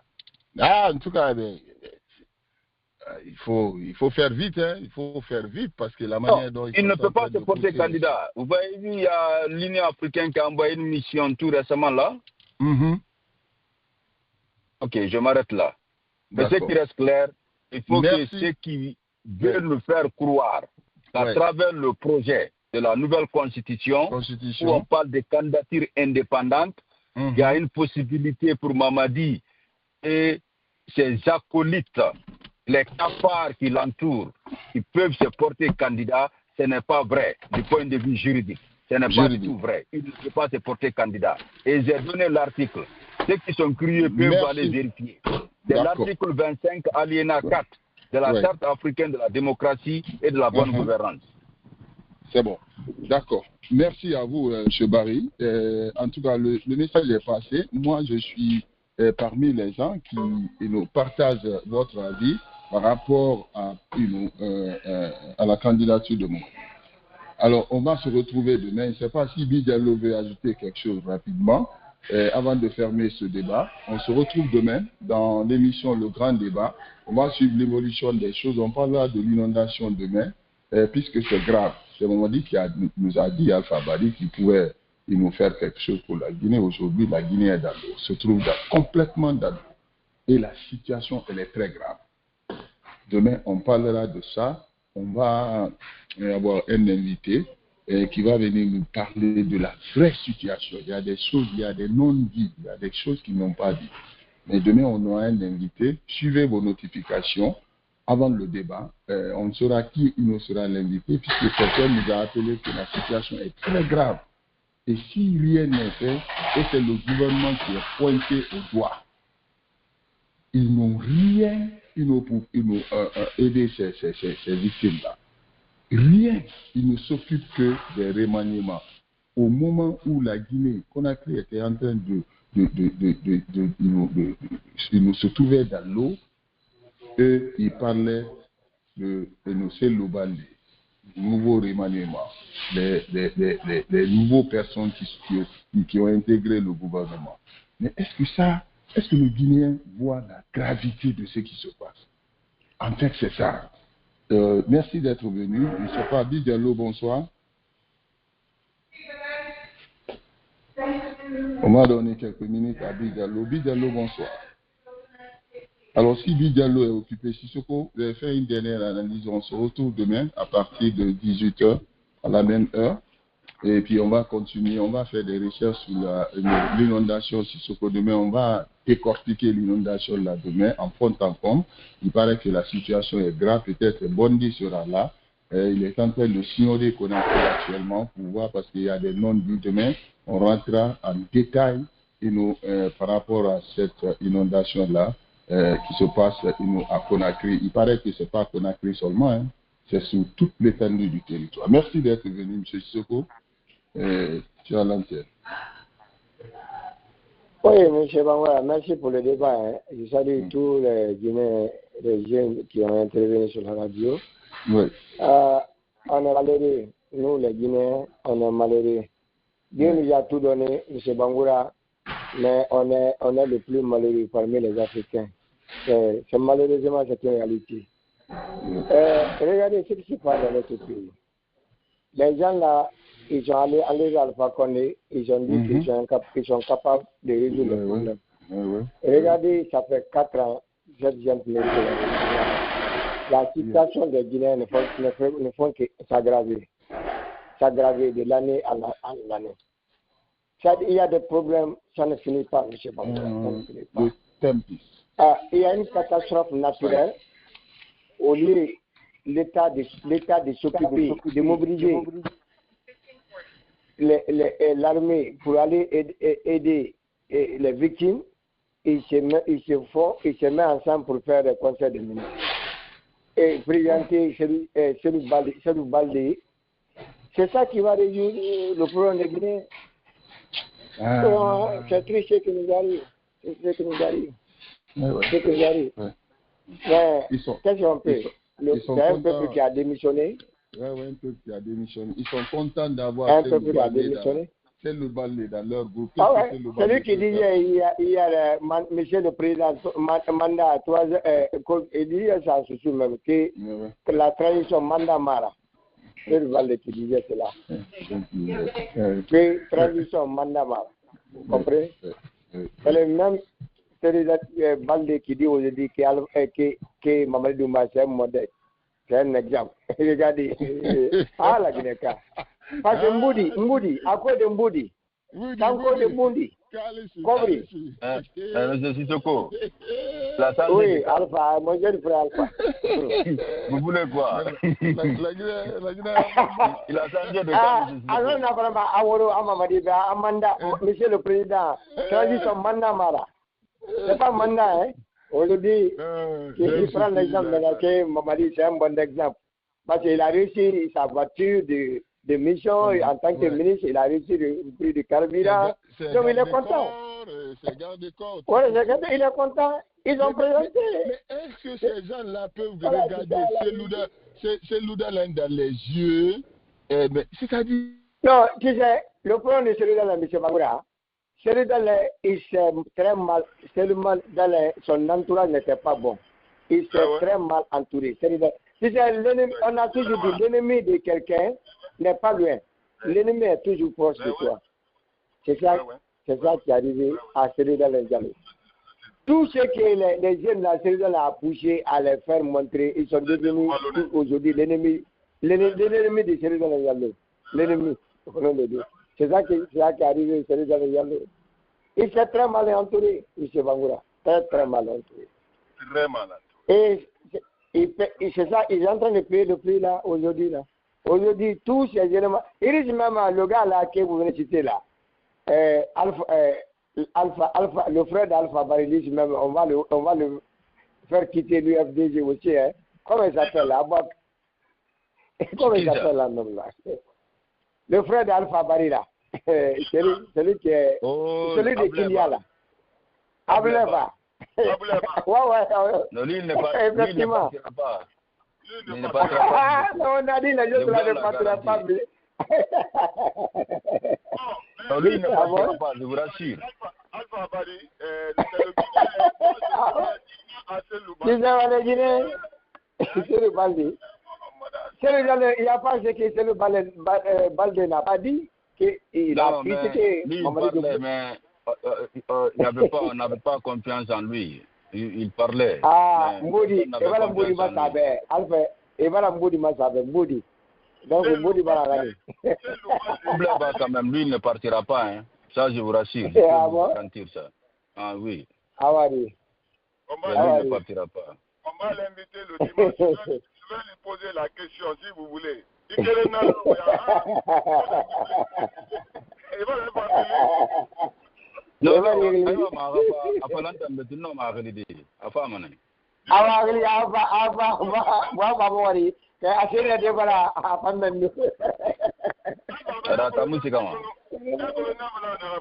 tu sais pourquoi j'ai dit ça? Non.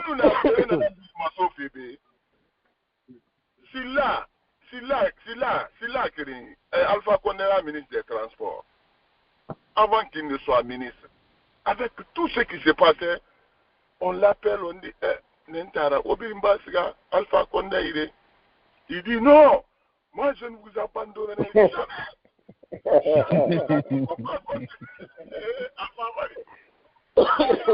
Suivi, on lui a nommé ministre des Transports. Moudi la mérité. La politique de management, M. Bangoura, c'est la politique de management.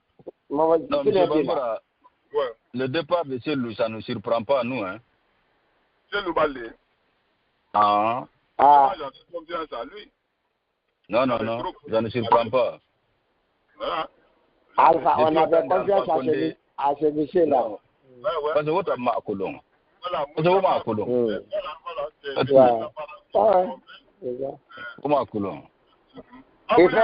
Il fait semblant. Non, c'était du semblant. C'était du semblant. Mais nous, ça nous facilite la tâche. Parce que maintenant, là, beaucoup de gens ne vont pas s'interroger. Est-ce qu'il a été chassé, il n'a pas été chassé. On est sorti de ce débat-là. Non. D'accord, merci à vous. On se retrouve demain. Aboulé va contacter Dimanche Laurent. On va lui poser des questions parce qu'à Kérenan Louri. On va voir.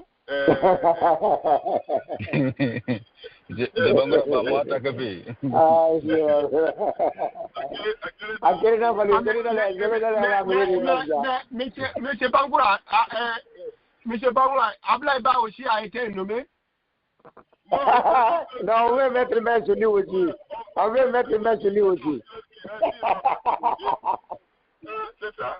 Ouais, mais d'après un président au Fouille, un homme qui en fait n'est pas un homme libre. Il n'est pas un homme libre, voilà. C'est là que je passe à Guinée. C'est le management. C'est le management, c'est le management à braquer. Il n'est pas un homme libre. Non, mais c'est là que je passe. C'est comme ça, Mamadi compte faire sortir la Guinée de cette crise. Mais Mamadi est en train de vendre tout. Il est en train d'acheter tous les cas de la Guinée. Il est en train de vendre la Guinée. Voilà, 33 ministères, pourquoi? Pour des futilités, nommer des gens n'importe comment, pour faire quoi? M. Bangoura, c'est 35, c'est pas 33, c'est 35 ministères. C'est pour récompenser, M. Léo. C'est pour récompenser. On n'a pas besoin de récompense, on a des problèmes, la Guinée est inondée, risque de partir dans l'eau. Ah, mais ça, c'est pas problème de Mamadi, ça. Mamadi est là pour préserver son pouvoir maintenant, M. Léo. Comprenez ça. Wow. Mamadi est là maintenant pour préserver son pouvoir.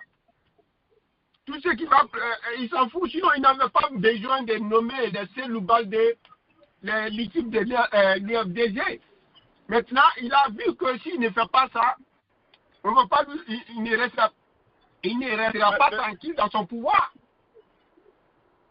Voilà, tout ce qui peut déranger, il se rapproche ou bien il t'écarte complètement de la Guinée. Mais Monsieur Sirbi, est-ce que vous avez su, Alpha qu'on a fait une sortie, concernant sur le cas, la gestion des CND là, il vient de faire quelques jours là, une sortie. Oui. Voilà, il a tapé encore le CND. Il dit quoi?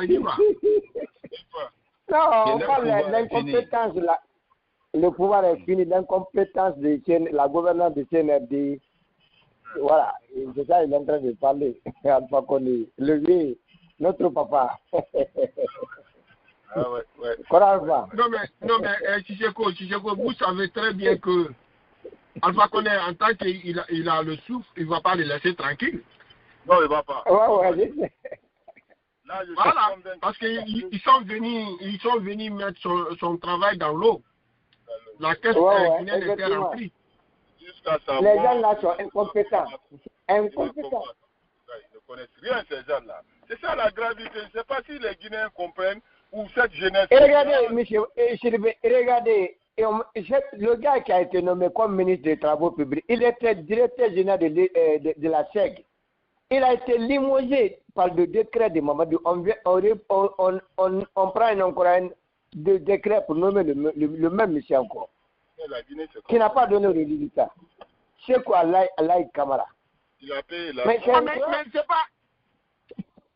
Mais tu sais quoi? C'est pas ce qu'on a accusé Alpha Condé d'avoir fait. Mais quelqu'un qui a été limogé, qui n'a pas eu de résultat, on peut reprendre la même personne. Ah ouais, c'est comme ça. On a d'avoir fait la même chose. Tout bien. C'est très grave. Voilà. Alors, merci les gars. Demain, on se retrouve demain à partir de 18h pour parler de l'île. Quel bon Dieu sauve la Guinée. Vraiment, on est très mal parti avec les gens. Si on a Abouleba demain, ça va nous faire plaisir. Au lieu de dimanche même, ça va nous faire plaisir de venir faire un débat avec lui sur la situation politique de la Guinée, Alpha Bari. Si tu pourras arranger ça, ça va nous faire plaisir demain. Et puis on va bombarder. Je vais échanger avec lui, je vais l'appeler avant de me coucher. Voilà. C'est ça. Il faut le préparer. Il n'a qu'à venir faire un débat avec nous sur la situation actuelle et le remaniement. Je vais lui dire qu'on lui a créé un nom à la base côte radio ici, à Kerenalo. À Kerenalo. Ah, vas-y, camarade. À Kerenalo. Ça, c'est un bon nom. Merci les gars. Je vous souhaite de passer. Ok, merci beaucoup. On se retrouve demain, ok? Ok, merci. Bonne nuit.